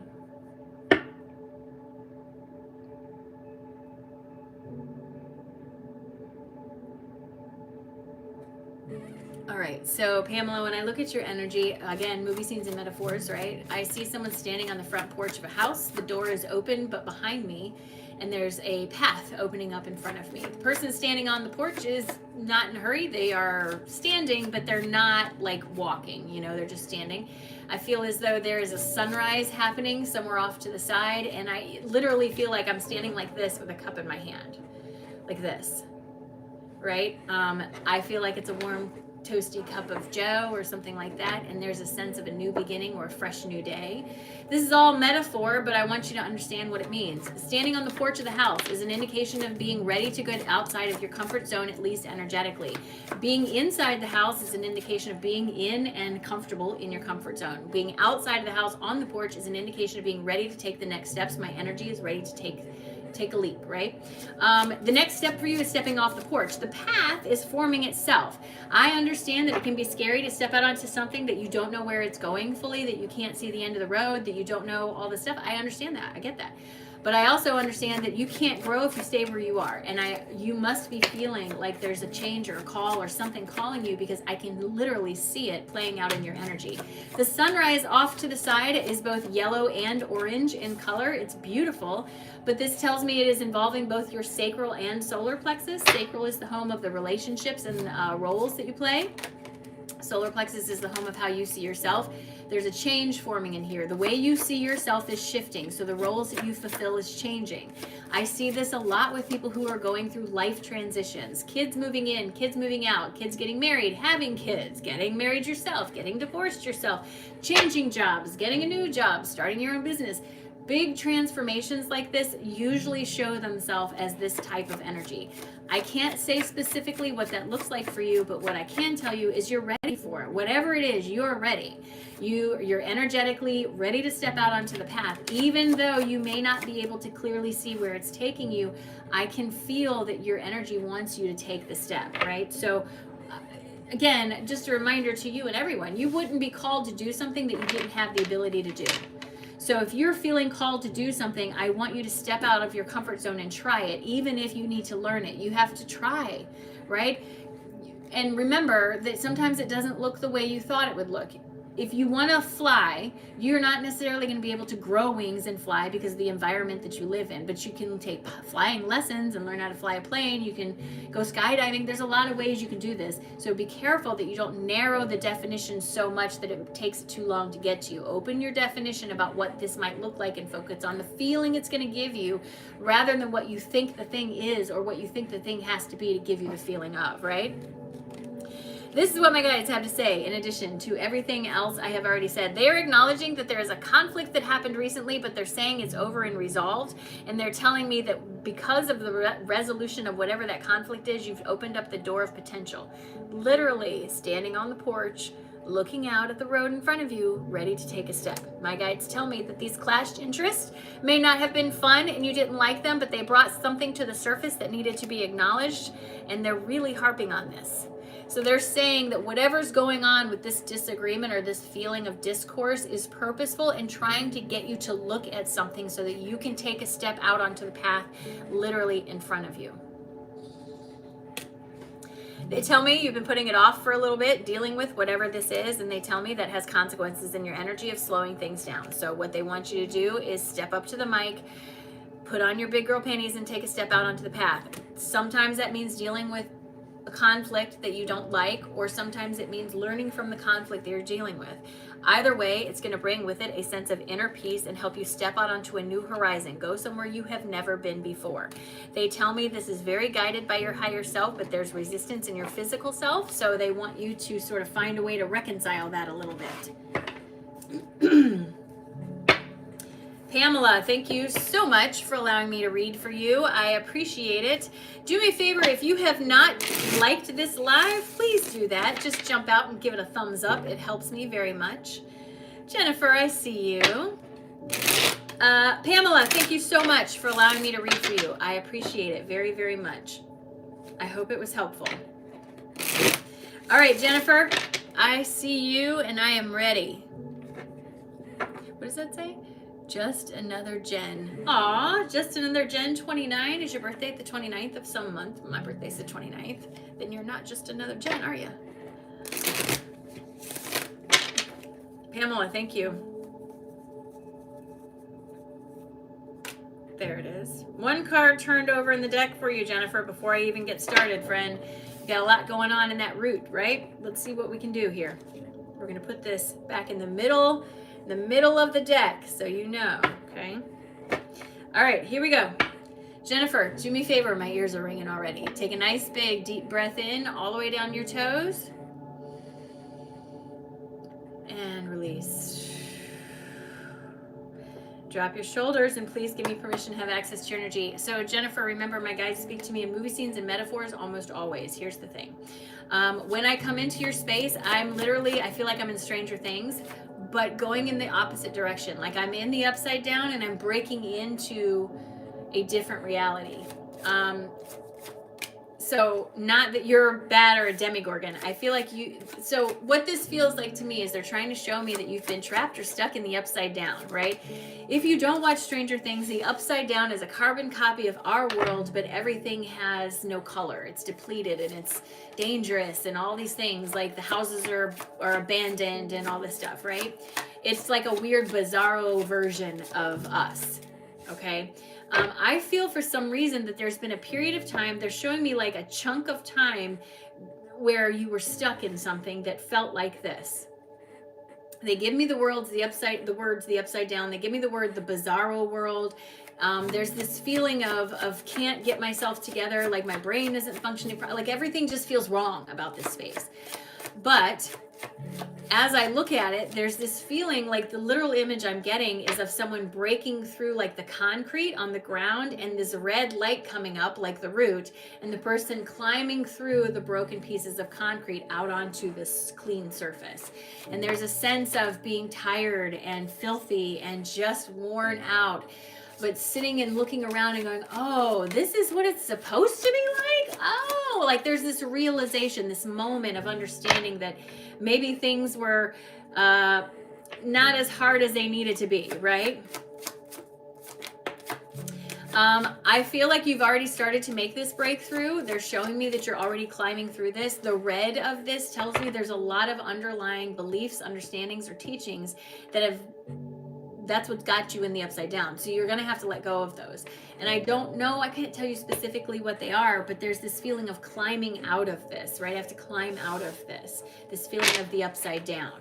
I want you to understand you've never been abandoned by your guides. They're always there, but the outside noise can be very loud for you sometimes, and that turns the inside noise down. Your guides are not going to fight for your attention. They're not going to fight with you. They're not going to fight with the outside world. They're going to wait patiently for you to turn down the noise so you can hear them. And I feel like there's this chunk of time that they're showing me where the noise outside got really, really loud, and that flipped things over to the upside down. But now you have this opportunity to turn that noise down and turn this volume up. And that's that feeling of righting myself and coming back into the right side up. I feel like it's going to take a little bit of time, but you're definitely not at the start. Like you've already started this, you're already climbing through, but there's a lot of unlearning in the root, a lot of letting go of some heavy teachings I feel like I've been carrying around, especially around self-sacrifice. Jen, this is what my guides have to say in addition to everything else I've already said. Literally confirmation. My guides are saying they've seen you stuck in this space in the upside down for a while, but they also see that you're climbing your way out right now. They are acknowledging that there's a lot of frustration in this space. Why was I here for so long? Why is this happening? Friend, it's because you had a little bit of an ineffective team around you, some people who were happy to let you stay where you were. However, the important thing to note here is that you've made a choice that's different, and you are walking into a brighter future. There's very much this feeling of sunrise and something new after you climb out of this sort of hole. They tell me there's a lot of healing that needs to happen in this space, and they're asking you to please have patience and believe in yourself, because when you do, you walk into a space of victory. And the important thing about this card is it has ownership to it. I did this. You didn't fix me, I fixed me, right? Not that you're broken. You are going to be asked to step outside of your comfort zone and do some things that feel a little bit different to you because the things you've been doing haven't been working. But they want you to step into this with conviction. Know that it's going to work out. Don't believe it's going to work out. Know, without a doubt, that it's going to work out. What this does is it gets life-changing for you. This is the death card telling me the old version of you is dying away and a new version is coming forward, but you have to let go of your fear around the changes that you're going through. Things are going to feel strange for a hot minute. That's because you're literally going from the upside down into a right side up. It's going to take you a minute to get your bearings. Things are going to feel weird when you stop sacrificing yourself on the altar of goodness to other people. It's going to take a minute. Be patient with yourself and you'll work your way through it. You're doing this. You're climbing out of it, and I wish I could tell you it's going to be all over today. I don't think it will. But you're farther along than you think you are. So stop holding yourself back like that. Bottom of the deck. Jen, thank you so much for allowing me to read for you. I appreciate you. Thank you, thank you, thank you. Denise, thank you so much. I appreciate that. All right, Crystal, you are up next. Crystal is next.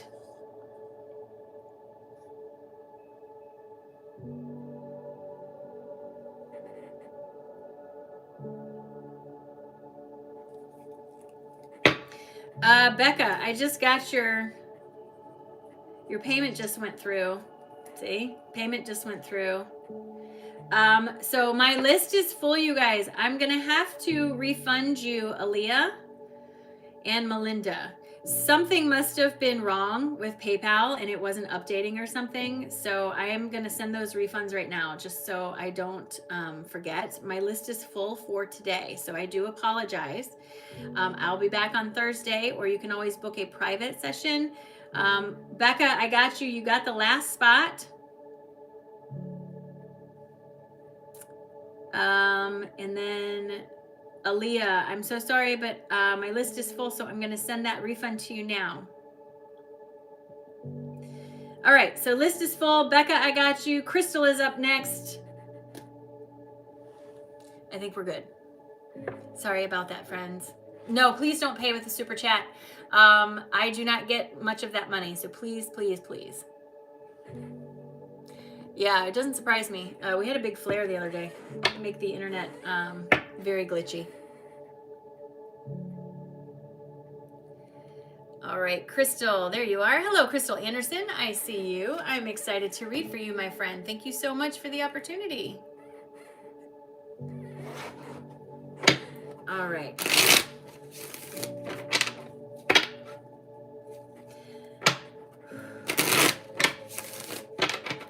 All right, Crystal, do me a favor. Take a nice big deep breath in all the way down to your toes. Release. Drop those shoulders, and please give me permission to have access to your energy. Crystal, when I come into your space, you have a lot of this powder blue color all in your energy, friend. All through your biofield, which is your aura, whatever you want to call it. This shifts all day long based on your environment and your focus. But right now, there's this steady stream of powder blue energy coming forward. And friend, this is twofold, okay? Number one, the most important one for me is this is a sign of using your voice and speaking up, right? The light powder blue is the color of the throat chakra. This is the bridge between our inner and outer worlds. This is where we manifest things into physical manifestation, but it's also where we speak our mind, where we stand up for ourselves and find value in our voice. This is what starts the manifestation process.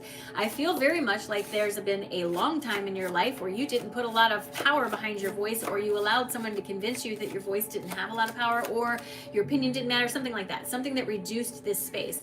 Recently, they're showing me a turning of the dial and an amplification in this space, and a stepping into my voice. Your voice carries power.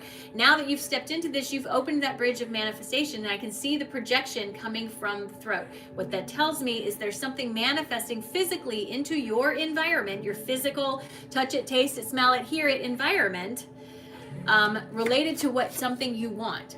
I don't know what it is, because when I look at this, it literally looks like a side view of a movie projector. I can see that it's projecting, but I cannot see what it's projecting. Be on the lookout, because some of these things are not big giant things. They're little tiny things that lead to something bigger. Manifestation is not typically, it doesn't feel like, wow, holy cow. It feels like, oh, that makes sense, because it's about resonance, about the next logical step you're going to take, and not the giant leaps you feel like you need to take, right? I feel like this is a physical manifestation and a movement forward in your energy. It feels like it has something to do with outside of self, maybe a job, a career, a promotion, a new house. There's a sense of stability that comes with this, and it doesn't feel like it comes from anyone else. Like, I did this. I'm proud of myself. And it's all coming back to your voice. It all comes back to your voice, to standing up, to speaking up, to projecting your worth, to understanding your voice matters. It all comes back to this. There was a shift. There was something that happened relatively recently in the last months or so where you got tired of it, and you just like, okay, I'm just gonna, and that's what changed it for you. And I know it feels like things are taking a long time, but you live in a restricted environment, so it's gonna take time. Physically, we have all these rules we have to follow called physics, and so it takes time, right? Crystal, this is what my guides have to say in addition to everything else I've already said. You have called all the cooperative components to you that you need to move forward into something that feels better. My guides are acknowledging that there was a time of deep disharmony in your energy, but they're also acknowledging that you started making better decisions for yourself. And while this may have required you to confront some things or people or actions around you that was uncomfortable to do, it has opened up your spiritual side leaps and bounds. You, my friend, are moving into a state of manifestation. This is guided by your higher self and your third eye. All you have to do is listen, because you've reattained and re-strengthened that connection between you and that higher version of you. My guides say there's a little bit of self-evaluation that needs to happen in here still. I feel like maybe there's one or two people around you that you still feel like you can't speak up. I feel that way. I used to feel that way around my dad. No matter how old I was, I felt bad. If I was almost 50 years old, I wouldn't cuss in front of my dad because I thought I'd get in trouble. What's he gonna do? What's he gonna do? Right? There's that sort of feeling. They're asking you to step away from that. That's the last little piece. My guides tell me this leads you to a feeling of victory, ownership. I did this, right? Keep going. Keep projecting. Keep speaking up. Keep understanding that your voice matters. You're on the right track. You're doing the right things. Now is not the time to stop or slow down, friend. Ooh, Crystal, thank you so much for allowing me to read for you. I appreciate you. Hello. Gosh, people are just something else, you know?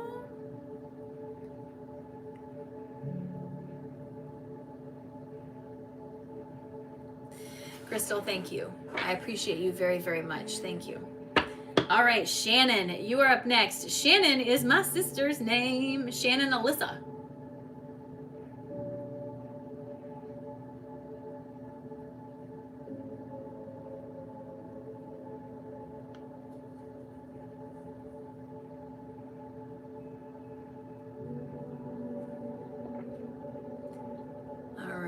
Readings are $25. My list is closed for today, though. That's your cousin's name? My list is closed for today. I will be back on Thursday if you want to come back on Thursday. Please do not send a payment today if you're coming back on Thursday. I only am okay with prepay if it's literally right before I go on live. I don't like prepay because I never know what's going to happen. All right, Shannon, if your display name is not Shannon, please let me know who you are so that I can get started with your reading. I am excited and ready. I'm excited and ready to do this. It's Shannon is up next, then Trisha, Celeste, Alana, Donica, Letitia, I'm sorry if I'm saying it wrong, and then Becca. That is the list for today. We are working our way through it. Thank you so much for your patience. I appreciate it very, very much.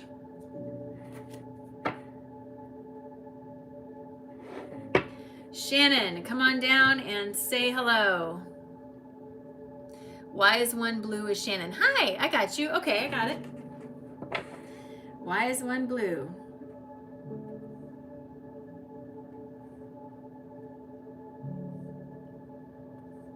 Got it. All right, here we go, Shannon.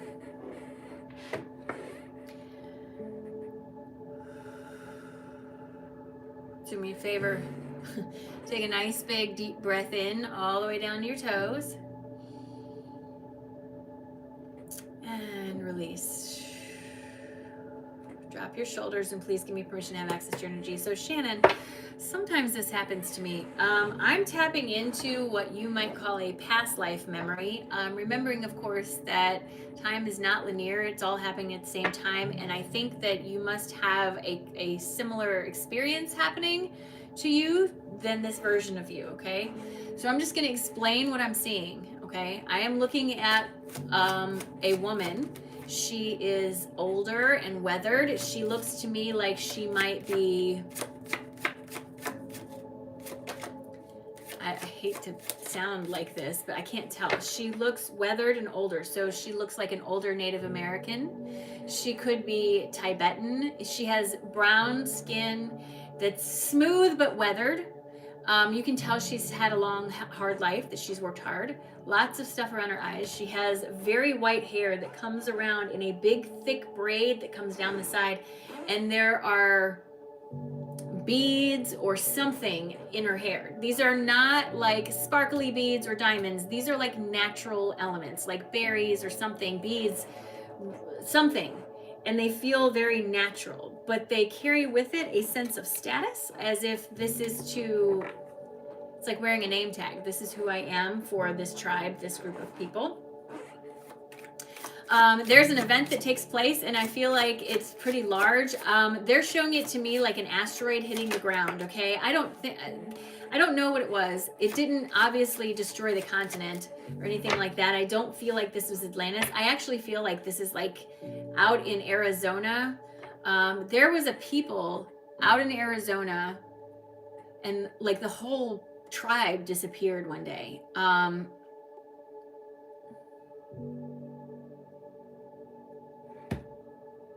I swear, Shannon, I feel like I'm seeing that, like you were there. I feel like something landed, crashed. They're showing it to me, and the feeling I have is like when I look up, I feel like a star is falling. Like I'm thinking through her mind, right? And I see the star falling, and I see the destruction. Like it hits, and there's fire and destruction, but there's something else from this. And it's not that everyone died. That's not it. There's something else that happens from this, and they're not showing me all of it. There's like this weird scramble. It's like trying to watch TV through the snow, you know? There's some kind of communication and something happening here. There's an artifact that's handed from one person or being to you, this version of you, and it feels like there's a knowledge that's handed with this item. I don't know what it is. I'm sorry, I can't see it. I think that there's hidden knowledge that you must be starting to tap in here in this life experience, Shannon, that maybe you picked up on, your higher self picked up on, and whatever that life experience was. Whatever it is that you're drawn to right now, I feel like you're just starting to peel back the layers of something you already know. So as you're digging into it, there's this feeling of recognition, not learning. Remembering, not learning, right? And I feel very strongly about this. I don't know what it was that you were given, and it could just be symbology that you were given knowledge, but something, you were given something that there's a shift in the frequency of you, right? And I feel like this version of you here now, Shannon, is picking up on that shift, and it becomes available to you. And I think if you follow the thread of interest, it'll lead you down a path to discover some sort of hidden knowledge, forgotten knowledge for you. And it'll be more like remembering than learning when you tap into it. Things are going to go fast with that. And I can't see what it is because the choice isn't for me to make, but it's you and whatever that little interest is, that little peak of interest, that little pinprick of interest that you don't think much about, follow that. See where it takes you, okay? Shannon, this is what my guides have to say in addition to everything else I have already said. My guides want you to know this may take a little bit of introspection, but it's there, friend, that little bit of push, right? My guides want you to know that this is part of your spiritual path, and it's going to help you walk into a state of feeling more like all of the pieces of you have come together. My guides want you to know this is you walking the path of growth, and listen to your intuition because it's trying to guide you there. My guides tell me this leads to a great sense of celebration, joyous occasion, and belonging. I figured out I found my way home. They want you to know that this is not going to be all roses and rainbows, right? There's a little bit of difficulty around this because there's some dishonesty associated with it. So the idea that maybe, so it may be that you have a belief about a certain practice that this connection is calling into question. And maybe you thought you were right about this, and so now you're hard on yourself and you're fighting with yourself. It's that kind of feeling. I don't feel like it's like somebody's purposely doing something wrong to you. This is a lesson in self-sufficiency, learning how you can relearn the skills that you once had, and telling me that you are pulling together the tools that you need to step forward into the next phase of your awakening experience. There are some definitions, understandings, limitations in that route that need to be examined so that you can welcome this forward. But once you start pulling that apart, it really starts to move. The momentum really starts to pick up, which is really exciting. That happens to me so infrequently, that involuntary tap into your record. I can't stop it when it happens, and that's what they gave me, so that must be important. So Shannon, thank you so much for allowing me to read for you. I very much appreciate it. Thank you, thank you, thank you. They went underground. I don't know where they went, but I feel like they disappeared, and I feel like she was there. I think she knows. I think if she did a past, Shannon, I think if you did a past life regression, like a hypnotic one, that's where you would tap in first. That's the most closely aligned frequency with you. Shannon, thank you so much. I appreciate you very, very much. All right. Excuse me. Trisha, you are up next. Goodness. Trisha is up next. And then Celeste, Alana, Donica, Letitia, and Becca. If you have not already liked the live, please do that. It helps me. Hi, Trisha. Oh, you're the wife of Garrett. Hello. How fun. I love it. I love it. I love it. All right, Trisha. So fun. All right, Garrett. No, Trisha. You're Trisha, not Garrett. All right, I love it. Oh, I love this. All right, Trisha, here we go. Do me a favor. Take a nice, big, deep breath in all the way down your toes. And release. Drop your shoulders. And please give me permission to have access to your energy. I feel like I got a glimpse into an agreement that the two of you made before you came here. We choose who we incarnate with. We choose our soul families. We forget why they're here, and sometimes that can lead to issues. But I feel like I got a glimpse of a conversation between you and Garrett before you came here. And what I heard was, don't worry, I'll hold the line so you don't have to. And I feel like that came from you for him. I think coming here, I don't remember readings hardly ever, but the fact that I'm picking up on his information while I'm talking to you tells me they're connected, right? So as I connect to this, I feel like you told him that because the lesson he had to learn, he knew was going to be difficult. There's a new path to be forged, a chain to be broken, and new steps to be taken, and it's going to be scary and hard. So in order to do that, he arranged for himself to have a support system to help him make the choices and feel supported as he made those choices. And I think you're one of those people. I'm not saying there are other women that he could have married. That's not it. It's in the form of friendships, workplace friends. I feel like there's specifically a workplace friend that plays into this, Garrett, and I don't know who that is, but I'm going to try to back out of your energy and stay with Trisha here. When I look at you, Trisha, your energy is beautiful. It's pink and it glows and it's soft. It's unassuming but strong, okay? So what that feels like to me is someone who is very empathetic. You want to help everyone. You're happy to help them. You want to be the soft, loving spot, but you're also not going to force them to change. There's this feeling of being able to sit back and say, okay, I can let you do this while I stay here, right? I feel like for a while you were holding on to something, and I don't know what it is. I'm not saying it was Garrett, but you're holding on to something that was hard to hold on to. They're literally showing me like trying to tame a 2-year-old, right? Like this toddler that you had in your hand wanted to go and do everything and was unaware that running in the street is probably not a good idea because there's a car coming, or drinking the poison is probably not a good idea because it might kill you, or touching the hot stove is maybe not a good idea. And because they didn't have the forethought to think about it, it felt like a bit of a struggle. Feels like this 2-year-old's calmed down and has released this fight with you so as much as possible. But I want you to understand that the strength in your energy is important. It does a lot for a lot of people, more than you think.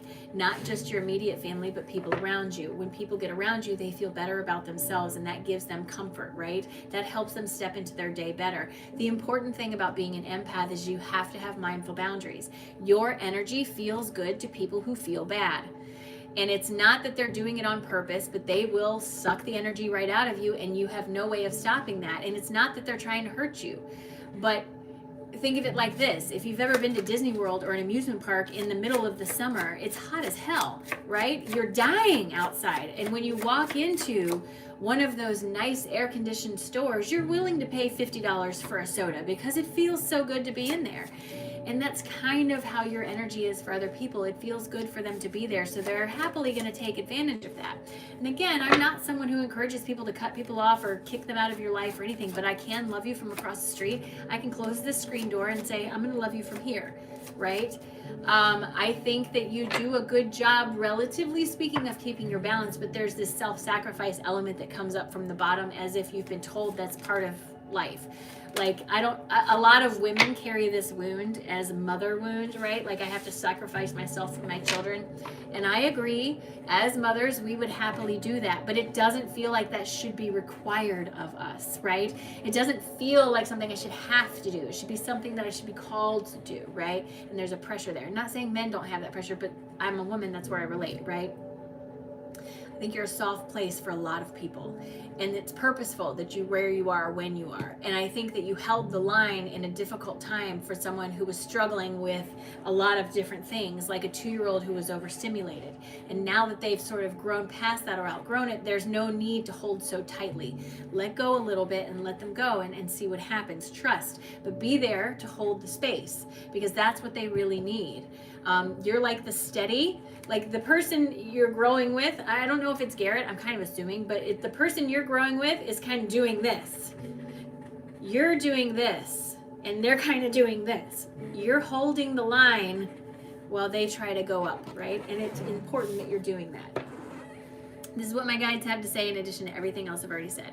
My guides are asking you to let go of your self-doubt. It will hold you down. Always, it will hold you down. My guides want you to know that that creates a disharmony in your space and a conflict in your physical environment.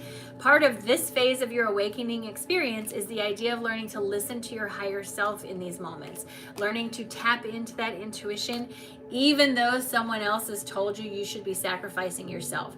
It's the knowing that I need to step back and give this person space and let them grow. It's the knowing of this, right?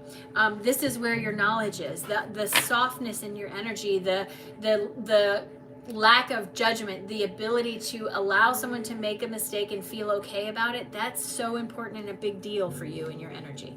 My guides want you to understand that this is your time to learn about empowerment. So again, they're saying have a little bit better judgment around the boundaries that you have with people. That doesn't mean cut people out of your life, just means be mindful of how much energy you hand over to people. My guides are asking you to reach for your enthusiasm with both hands. Reach for your enthusiasm with both hands, friend, because this is you manifesting the life that you asked for. And while it may require you to confront some of the things that you may be a little bit reluctant to deal with, like the idea of I don't have to sacrifice myself, this is where expansion happens. So you're moving into a state of expansion, learning that you don't have to sacrifice yourself, changing all this stuff while still supporting the people around you. That makes you a superhero in my eyes. Woo! Catch my breath after that. Trisha, thank you so much for allowing me to read for you. Garrett, thank you.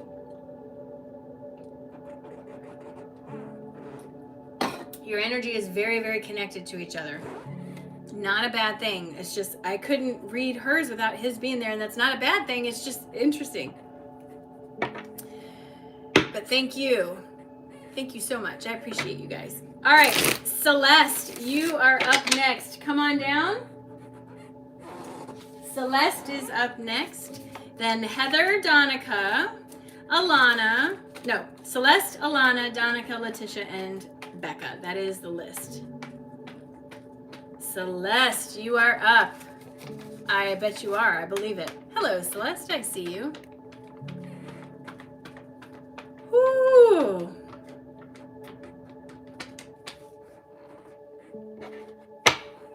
All right, I am ready to read for you. I love the name Celeste. I think it is so etheric in nature.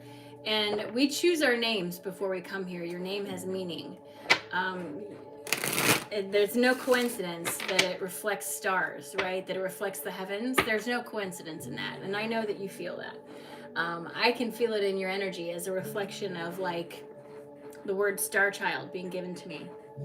I think it's easy to get caught up in someone else's definition of what that looks like, but they're showing me definitely having this resonance with like the stars.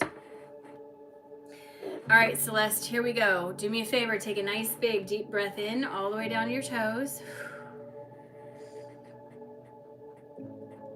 Release. Drop those shoulders and please give me permission to have access to your energy. Absolutely. Celeste, your energy is very etheric in nature. You have a lot of activity in the upper third of your chakras and not as much in the lower bottom of your chakras.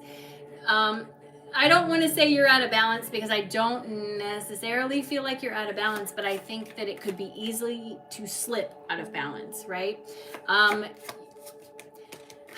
I really feel like, Celeste, honestly, that you chose to incarnate here on Earth because you have so many incarnations in other areas, in other realms. And everything is about balance. And I think you needed something with density to anchor some of the I don't know the right term, but lighter incarnations that you have. And I think that because of this, that the density you incarnated into was kind of dense, like it's, it's like I'm trying to get all my vegetables in one bite instead of spreading them out through several meals. That's kind of what it feels like. So I understand that your life might have felt overwhelming at times and bigger than you could handle, but I want you to know that there's nothing that's happening in your life that you cannot handle. And it doesn't mean it's going to be easy, and it doesn't mean it's going to be what you prefer, but it does mean that you'll be fine. I really genuinely feel like you have so many incarnations and other densities that are lighter than 3D that you needed the 3D as part of the balance. And I know that can feel like, well, why would I do that? But everything in this universe is about balance. You have have to find a way to work your way through the duality here so that you can expand in other places. They're showing me that this gave you a lot of density here that you had to deal with. I do feel like you're doing a good job with that, and you're absolutely making progress and progressing through a lot of this density, but that's where it comes from. And it's not that you're being punished, you're balancing, balancing. And I know that that doesn't feel like it does a lot for you, Celeste, here in this environment, but you are so much more than this tiny little fragment that you see, and you play a bigger part here. You, Celeste, play a bigger part here. And I feel like my guides want you to zoom out a little bit and see that. And I'm not trying to reduce or diminish your experience whatsoever. I just want you to understand that I think because you have so many other incarnations in lighter densities, that this one is like trying to counterbalance that. And again, it's like I try to eat all my vegetables in one bite instead of spreading them out over several meals. Celeste, this is what my guides have to say in addition to everything else I have already said. They want you to know you are highly connected to your higher self. There's no reason for you to be doubting that. As you move forward, you're going to be moving into somewhere you've never been before. This New Horizon card is about going somewhere you've never been. This brings up insecurities. Again, the idea of connecting to something beyond the 3D, something etheric in nature, right? This connection comes online quickly. They tell me that it can bring up feelings of instability. Not irresponsibility so much, but instability. King of Pentacles in reverse. I don't feel stable with this.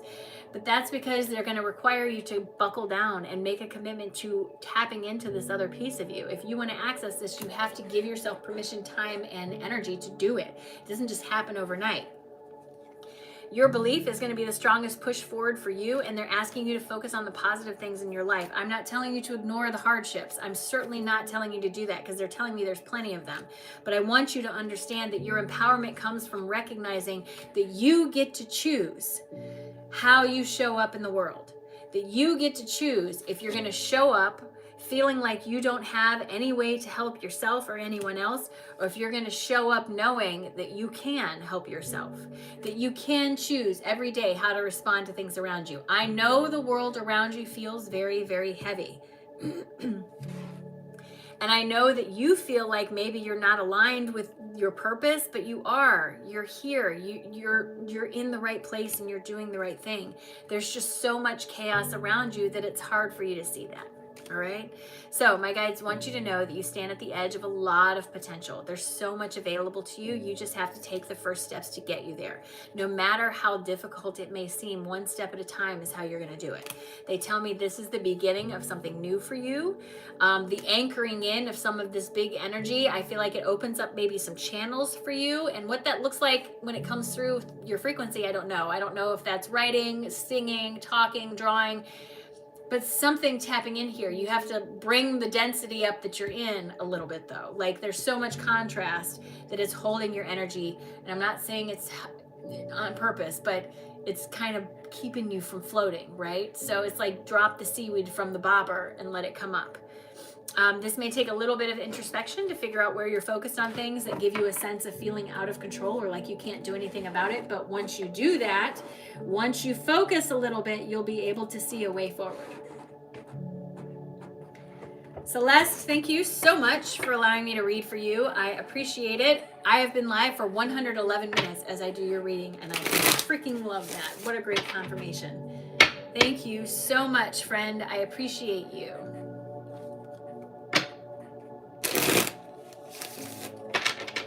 Aw, Celeste and Erin, very nice. All right, Alana, you are up next. Come on down. Alana is next, then Donica. If I'm saying that wrong, I'm sorry. And then Letitia, and then Becca.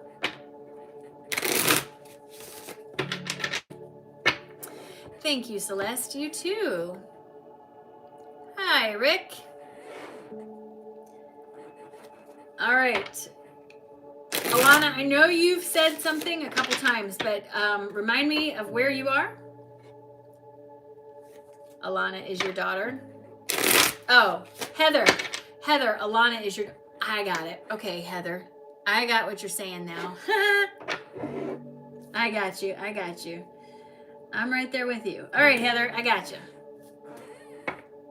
We're good. We're on the same page now. So Heather's up now, then Donica, Letitia, and Becca.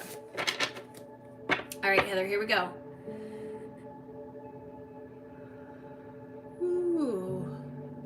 fear just came right in. All right, here we go. Heather, do me a favor. Take a nice big deep breath in all the way down to your toes. And release. Drop your shoulders. Please give me permission to have access to your energy. So, Heather, when I tap into your energy, the very first thing that happened is I got ringing in my ear. That's a frequency shift. So, friend, you're standing at the edge of shifting into something new, okay? And I know that sounds very generic, but you're right on the edge. It's this, the information I'm getting is like being in the car and driving through different towns, and you pick up radio signals that come in and come out and come in and come out. I see this all the time when people are going through a state of ascension, okay? Your energy expands and contracts based on your reaction to the triggers that go off on the edges of that expansion. So if you want to think of your chakra like a circle, right? We'll just pick the root. Your chakra like a circle. As it expands beyond its boundaries, it rubs up against your triggers, the things that have kept it this size.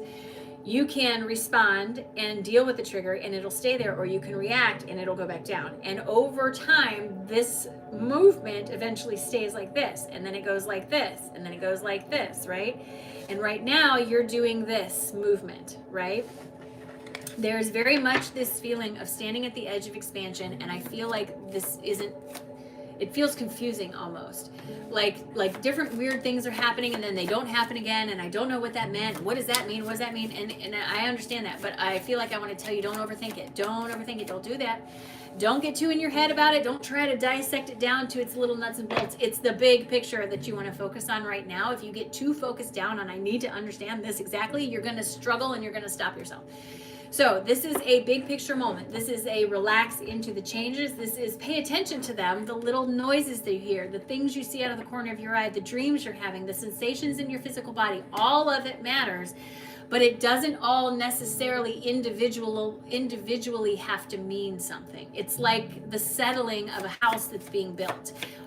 One nail pop in one room and one nail pop in another room may feel unrelated, but they're part of the settling of the house, right? And not necessarily one tied to the other. I don't know how else to say that better, but there's just this feeling of you're doing a lot of growth and expansion. So this is going to rub up against your triggers. This is an opportunity for you to acknowledge and deal with and let go of some of those triggers. This is not an invitation to ignore or walk away from them. It is no one else's job to tiptoe around all the eggshells you dropped on the ground. So whatever this trigger is that's getting your attention, especially over the last few days to week or so, today is a good day to deal with that. Today's a good day to get down to the bottom. Why am I so mad about this? Not because she didn't listen to me, because that's not it really. What is it? Where does that come from? How can you confront, address, and release that, right?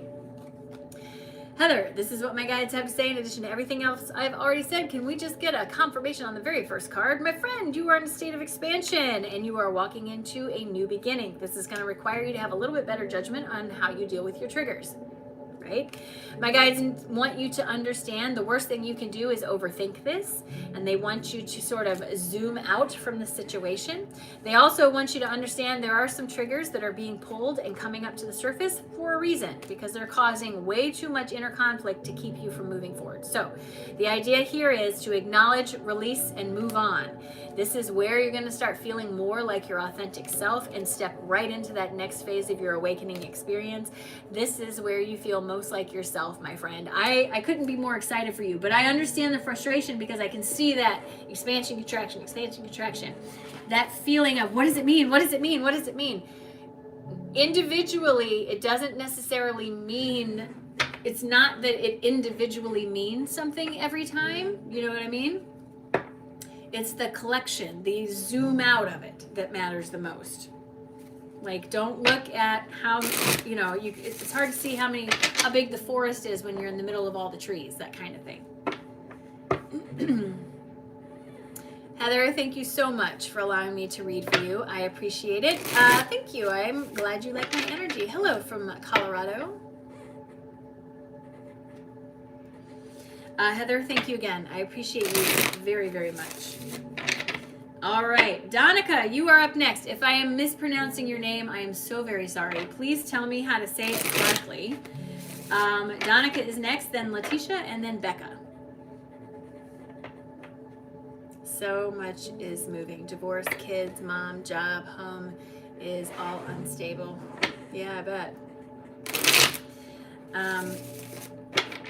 I bet. Okay, good. I'm so glad. All right.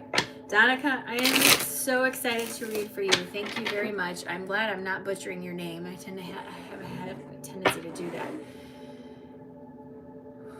That's expansion, though, Heather. That's what you're feeling, is that expansion. And I know it's tough, but try not to get too overthinky about it, right? All right, Donica, here we go.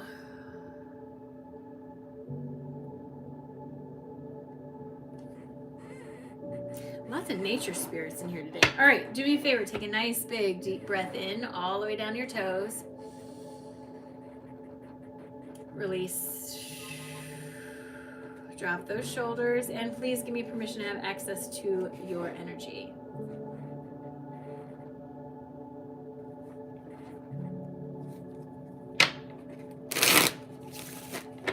So you are, I think, the second or third person today that I've seen with this energy. Donica, you come into this space with this beautiful, grounded Gaia energy, okay?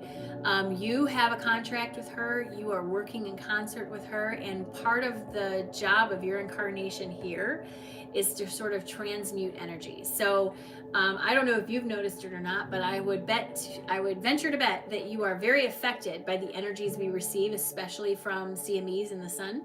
And part of that is because, well, there's several reasons. Number one, the human body is mostly water. Water is a conductor of energy. Hello, we are energetic beings. Number two, part of your job is to kind of act like a lightning rod, for lack of a better term. You receive this energy and alchemize it and then pass it through to Mother Earth to help her gain strength from this. This is a contract you made with her. I don't know when you made it, but before you got here. And I understand that there's comfort that you find. I can't tell if it's the beach or the forest, the mountains or the snow, but they're showing me all these outdoor sceneries, like comfort, like this is home. This is where your nervous system can reset. And that doesn't mean you like bugs, and it doesn't mean that you want to live in a tent. Maybe, but it doesn't have to. It does mean that your resonance is going to be strongest and loudest when you are in a natural surrounding. When you have your bare feet on the ground and you are in concert with Gaia, that's when you are going to feel the most at peace. Part of the reason for that is because you are here to help anchor in the energies that are coming through to help transform Gaia herself and humanity. It is a hard road to hoe with that. It's a hard thing to carry. That's how my energy works. And it makes me highly sensitive to a lot of stuff that I don't necessarily want to be sensitive to. There are techniques and tricks that you can do. Grounding that has been incredibly helpful, almost life-saving for me. I drink a lot of water. I go for a lot of walks. I spend a lot of time alone. All of these things have helped to ground and silence my energy into a way that I can handle it. And I kind of feel like that's where you are, as your guides wanting you to get a grip a little bit on your energy. Like it feels very big in the space and it needs to be brought down a little bit. That feeling of restlessness that you have is simply because you're closer to where you're going than where you are, and you're feeling the difference in the frequencies. This is the dissonance that you're feeling, and I know it feels like you should get up and go run a mile. That's not going to help you. You've got to sit down and meditate, because once you get yourself into theta state, you can integrate that energy that's causing the rub, right? This is what my guides have to say, in addition to everything else I've already said. Donica, they don't want you to overthink things. They need you to sit down and chill out, right? You have a deep, strong connection to Gaia, and you are here to help anchor in some of this energy. And in exchange, she's giving you all kinds of beautiful wisdom from her. So again, nature is going to be your superpower. Learning to work with the natural environment, crystals, energy, plants. These are the things that are going to be your superpowers. My guides are asking you to step a little bit outside of your comfort zone and try something that maybe you haven't considered but feel interested in. And this will bring to light some truth about you and your connection. My guides want you to understand you have a strong connection that's always there, but your frustration gets the best of you sometimes. Maybe when you don't understand it right away, you get a little frustrated. And this is just trying to say, don't let that get the best of you. They're asking you to have a little bit of compassion for yourself as you continue to move forward, because this life has a hard lesson in self-sufficiency, learning that you can do it yourself and you don't need anyone to do it for you. 111 likes on this live as I say that, Donica, so that's a strong confirmation. I freaking love it. Whew. Donica, thank you so much for allowing me to read for you, friend. I appreciate you very, very much. Thank you, thank you. And I hope it was helpful. I will be back Thursday. I'll be back Thursday. All right, Letitia, if I am saying your name incorrectly, please correct me. But you are up next. Come on down. Letitia, you are next.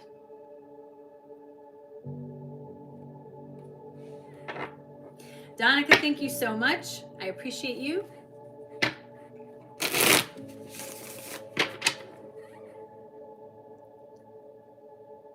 You're doing good, friend. Tisha, okay, got it.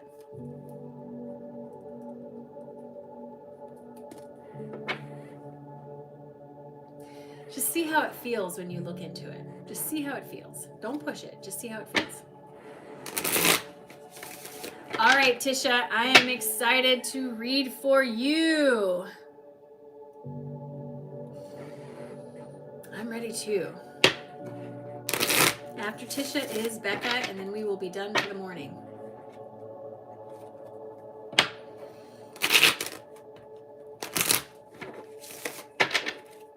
All right, Tisha, here we go.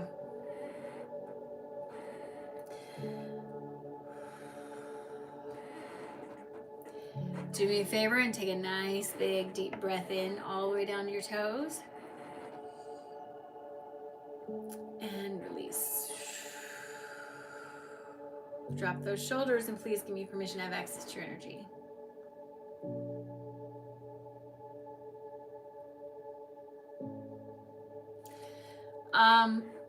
Honestly, Tisha, I feel like I'm getting like one of those past live glimpses with you too, but it's real fuzzy. I feel like I'm looking at someone in what appears to me to be like Victorian age. So high collarbones, bustles, corsets, tight. I have a sense of tight, of not being able to breathe real well. Like I feel like I'm in this thing that, like an outfit that I don't want to be in. I feel feminine in nature, but I don't know the right word for it because I've never felt this before. Like I feel feminine in nature, but I feel caged, maybe. Like I feel like I'm wearing all these clothes that are tight and my hair is curled and in a hat or something, and none of this is me. None of this is who I want to be. None of this is how I want to see myself. But I feel like I don't have a choice. And there's this overarching figure around this element all the time, like a father or a grandfather that's like, no, you're going to follow the rules and do what I tell you. And I genuinely feel like I'm looking at a past life or another life experience of your higher self that has echoes where you are. When this happens to me, it usually becomes the two life experiences are experiencing a parallel lesson of some kind. All right. When I look at this version of your higher self that's in Victorian age, I don't know if it's America, England, I don't know where it is. I can just tell you that it feels incredibly restrictive. I feel like I can't take a deep breath. Everything is squeezing me. I feel anxious about it. I feel like I don't want to be here, but I don't have an escape. And I almost feel like I'm pushed to the point where I can't take it anymore. I don't know what happened to this woman. I have a feeling that she took care of things herself, if you catch my drift. And I'm not trying to say that you're going to do that in this lifetime at all. What I am trying to say is that restrictiveness, that loss of freedom, that feeling of I can't be myself, that feeling of needing to having to feel like I'm trying to fit in somewhere where I don't belong, that feels like it has an echo over here in this life experience somehow. And I can't see specifically the connection, but I can feel the connection. That Victorian life was very difficult. Whomever that was, I feel like they don't have a long life experience. And I feel like that's a personal choice that they make. And I think it's because the place they found themselves in was so incredibly restricted that they no longer felt like a person, that they just felt like the word chattel, and that's not a word I use, but the word chattel is being not cattle, but chattel for some reason being given to me. And I don't think this person liked it. And I think that there's an echo of that restrictiveness in this life experience, and you're balancing that out a little bit. So if you were rebellious in your life, if you really rebelled or stepped outside of the boundaries or anything, that could be because you were trying to balance this. I think authenticity is a big lesson in your karmic pattern. And I think that there are two diametrically opposed sides, and you're starting to come to the center. And I think that's why they're showing me like earlier imbalance. I feel like I'm losing myself in this reading, but I don't know how else to tell you what I'm looking at. It just feels so incredibly restrictive. And that's the thing that's just over and over and over. I can't breathe. I can't breathe. I can't breathe. I don't want to do this. Like, it's like being paraded around and you're just like, I don't want to be here, you know? Tisha, this is what my guides have to say in addition to everything else I have already said. My guides want you to understand that you are moving into a brand new beginning.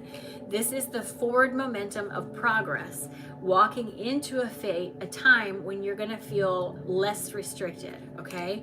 This requires a disruption of the tower that has been built around you, and I don't know if you built it or someone else did, but often this means letting go of understandings, ideas, teachings, beliefs that have held you where you are, that restricted feeling. Again, they tell me this brings forward the truth of the situation. You can and should do whatever you want to, especially associated with your expression of self.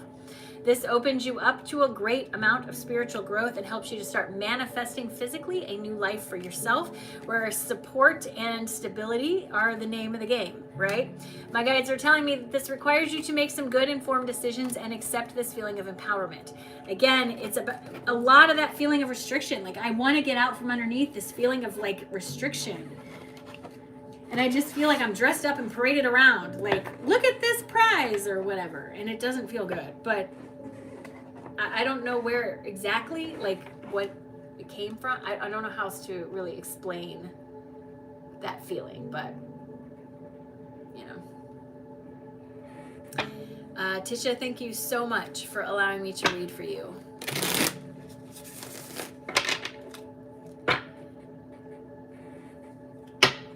Okay. Yeah, I don't know. Pretty amazing. All right. Tisha, thank you so much. Thank you very, very much. I appreciate you for allowing me to read for you. I hope it was helpful, friend. Hope it was helpful. All right, Becca. Let's round out the morning. Last but never least, we have Becca coming down to the floor to receive her reading. Hello. Remember, the replay will be up as soon as the live is over and I process it. I will put it up for replay. Go back and watch your reading again. You should. There's a lot of information in there. All right, Becca, I know you're here. Hi, Tabitha. Welcome. Please not what? Hi, Carly.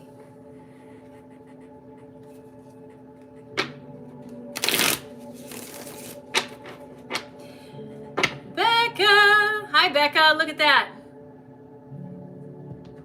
Just saying. All right, Becca. Let's do it.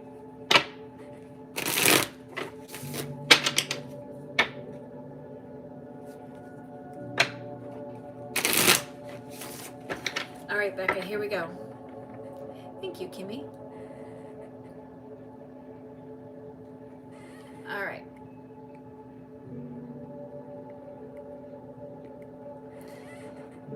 All right, Becca, here we go. Do me a favor, take a nice big deep breath in all the way down your toes. Release. Drop your shoulders, and please give me permission to have access to your energy. I just want to hug you. So as I come into your energy, the first thing I see is a child. She's sitting with her knees drawn up and her arms around her knees, and she's down in a corner of a room. And it's like there's a lot of loud noise, argument, something that this child is perceiving as unsafe. And it feels as if she learns by watching and these interactions, or something happening here that makes her feel unsafe. and it changed you. I think, Becca, when you were young, you had a strong connection, and I think that you, like most of us, were a lot more optimistic. But they're showing me a specific, like almost like a specific thing, event, or series of events that you witnessed that feels like shaped you in some way. And I want to give you a hug because I feel like that child somehow felt responsible or to blame for something that was definitely not their fault or their responsibility. And I think, unconscious or not, this has carried itself through your energy, and it's caused you to sacrifice yourself more than normal, and to feel as though you have to make up for or fix something, right? Like, and maybe you don't even understand why you do the things you do, or where that's coming from, but I think that's where it's coming from. And I don't know how to tell you to fix that because I can't see it, but I think it could be worth considering doing some sort of inner child regression or inner child work to kind of bring that piece to the surface. It feels to me that it's been buried for a long time, but it's like a splinter and it's worked its way to the surface and it's ready to be released. But I feel like some direction or help could be helpful. And I'm probably not the person to do that for you, but you can do it on your own. I just feel like there's this piece of you that feels like you're not good enough, or you're responsible for something that you're not responsible for. And there's this constant feeling of trying to catch up or make up for whatever this is. But the reason you always feel like you're never going to be able to do it is because it's not real. So you're chasing something that's not really there, so it's always moving. And my guides are wanting you to not do that anymore and recognize that you can't change things from your past. And that doesn't mean they didn't happen, but put a period at the end of the sentence. This happened, period. What next, right? This is where they want you to focus and where they want you to go. Becca, this is what my guides have to say in addition to everything else I've already said. They're pointing out that there's an imbalance in your energy right now. Like I said, I think it's because you've made this deep commitment to sacrifice yourself to the gods of goodness, right? You have the opportunity to manifest something better for yourself, but it requires you to acknowledge and face that feeling of self-defeat that comes from whatever you witnessed that made you feel responsible, less than, or whatever it was. It doesn't belong to you, and it's time to give it back. I understand that that may make you feel vulnerable in the moment to revisit or go through that, but I also understand it's going to put you back into a state of balance much quicker than you think it will. My guides tell me right now you're a little overburdened, overwhelmed with energy, and you need to let go of that. You can't sacrifice yourself constantly for others. You can't. You have to take care of yourself. Your intuition is strong. It's constantly speaking to you, and they tell me that your dreams and desires are a lot closer than you think they might be. But you have to be the one to step outside of the comfort zone. You have to be the one to make the changes. You have to be the one to do the things that are different so that you can bring forward this different opportunity. And while that may feel selfish, I need you to understand that selfish is not a dirty word. It's easier to control someone that feels excluded if they don't go along with the plan, right? So feeling like you have to do what other people tell you is part of control. And I don't know who established it, but that's what it is, and that's what keeps it there. And this feels like your opportunity to sort of buck that, to get away from that a little bit. Becca, thank you so much for allowing me to read for you. I appreciate you. Thank you, thank you. I hope it was helpful. Thank you, everyone, so much for allowing me to be here with you today. It is always a blessing, a privilege, and I am incredibly grateful. To Meta and Whitney and Wade and everybody else who helped me out, Chrissy, everybody who helped me out today, thank you so much for your time. I see you. I appreciate you. I couldn't thank you enough. I really can't. If you would like a live reading, readings are on Tuesdays and Thursdays here on YouTube at 9 a.m. Central Time. They are $25. Venmo and PayPal are available to you. You cannot send a payment through YouTube, okay? Private sessions, classes, and everything else is available to you through my website.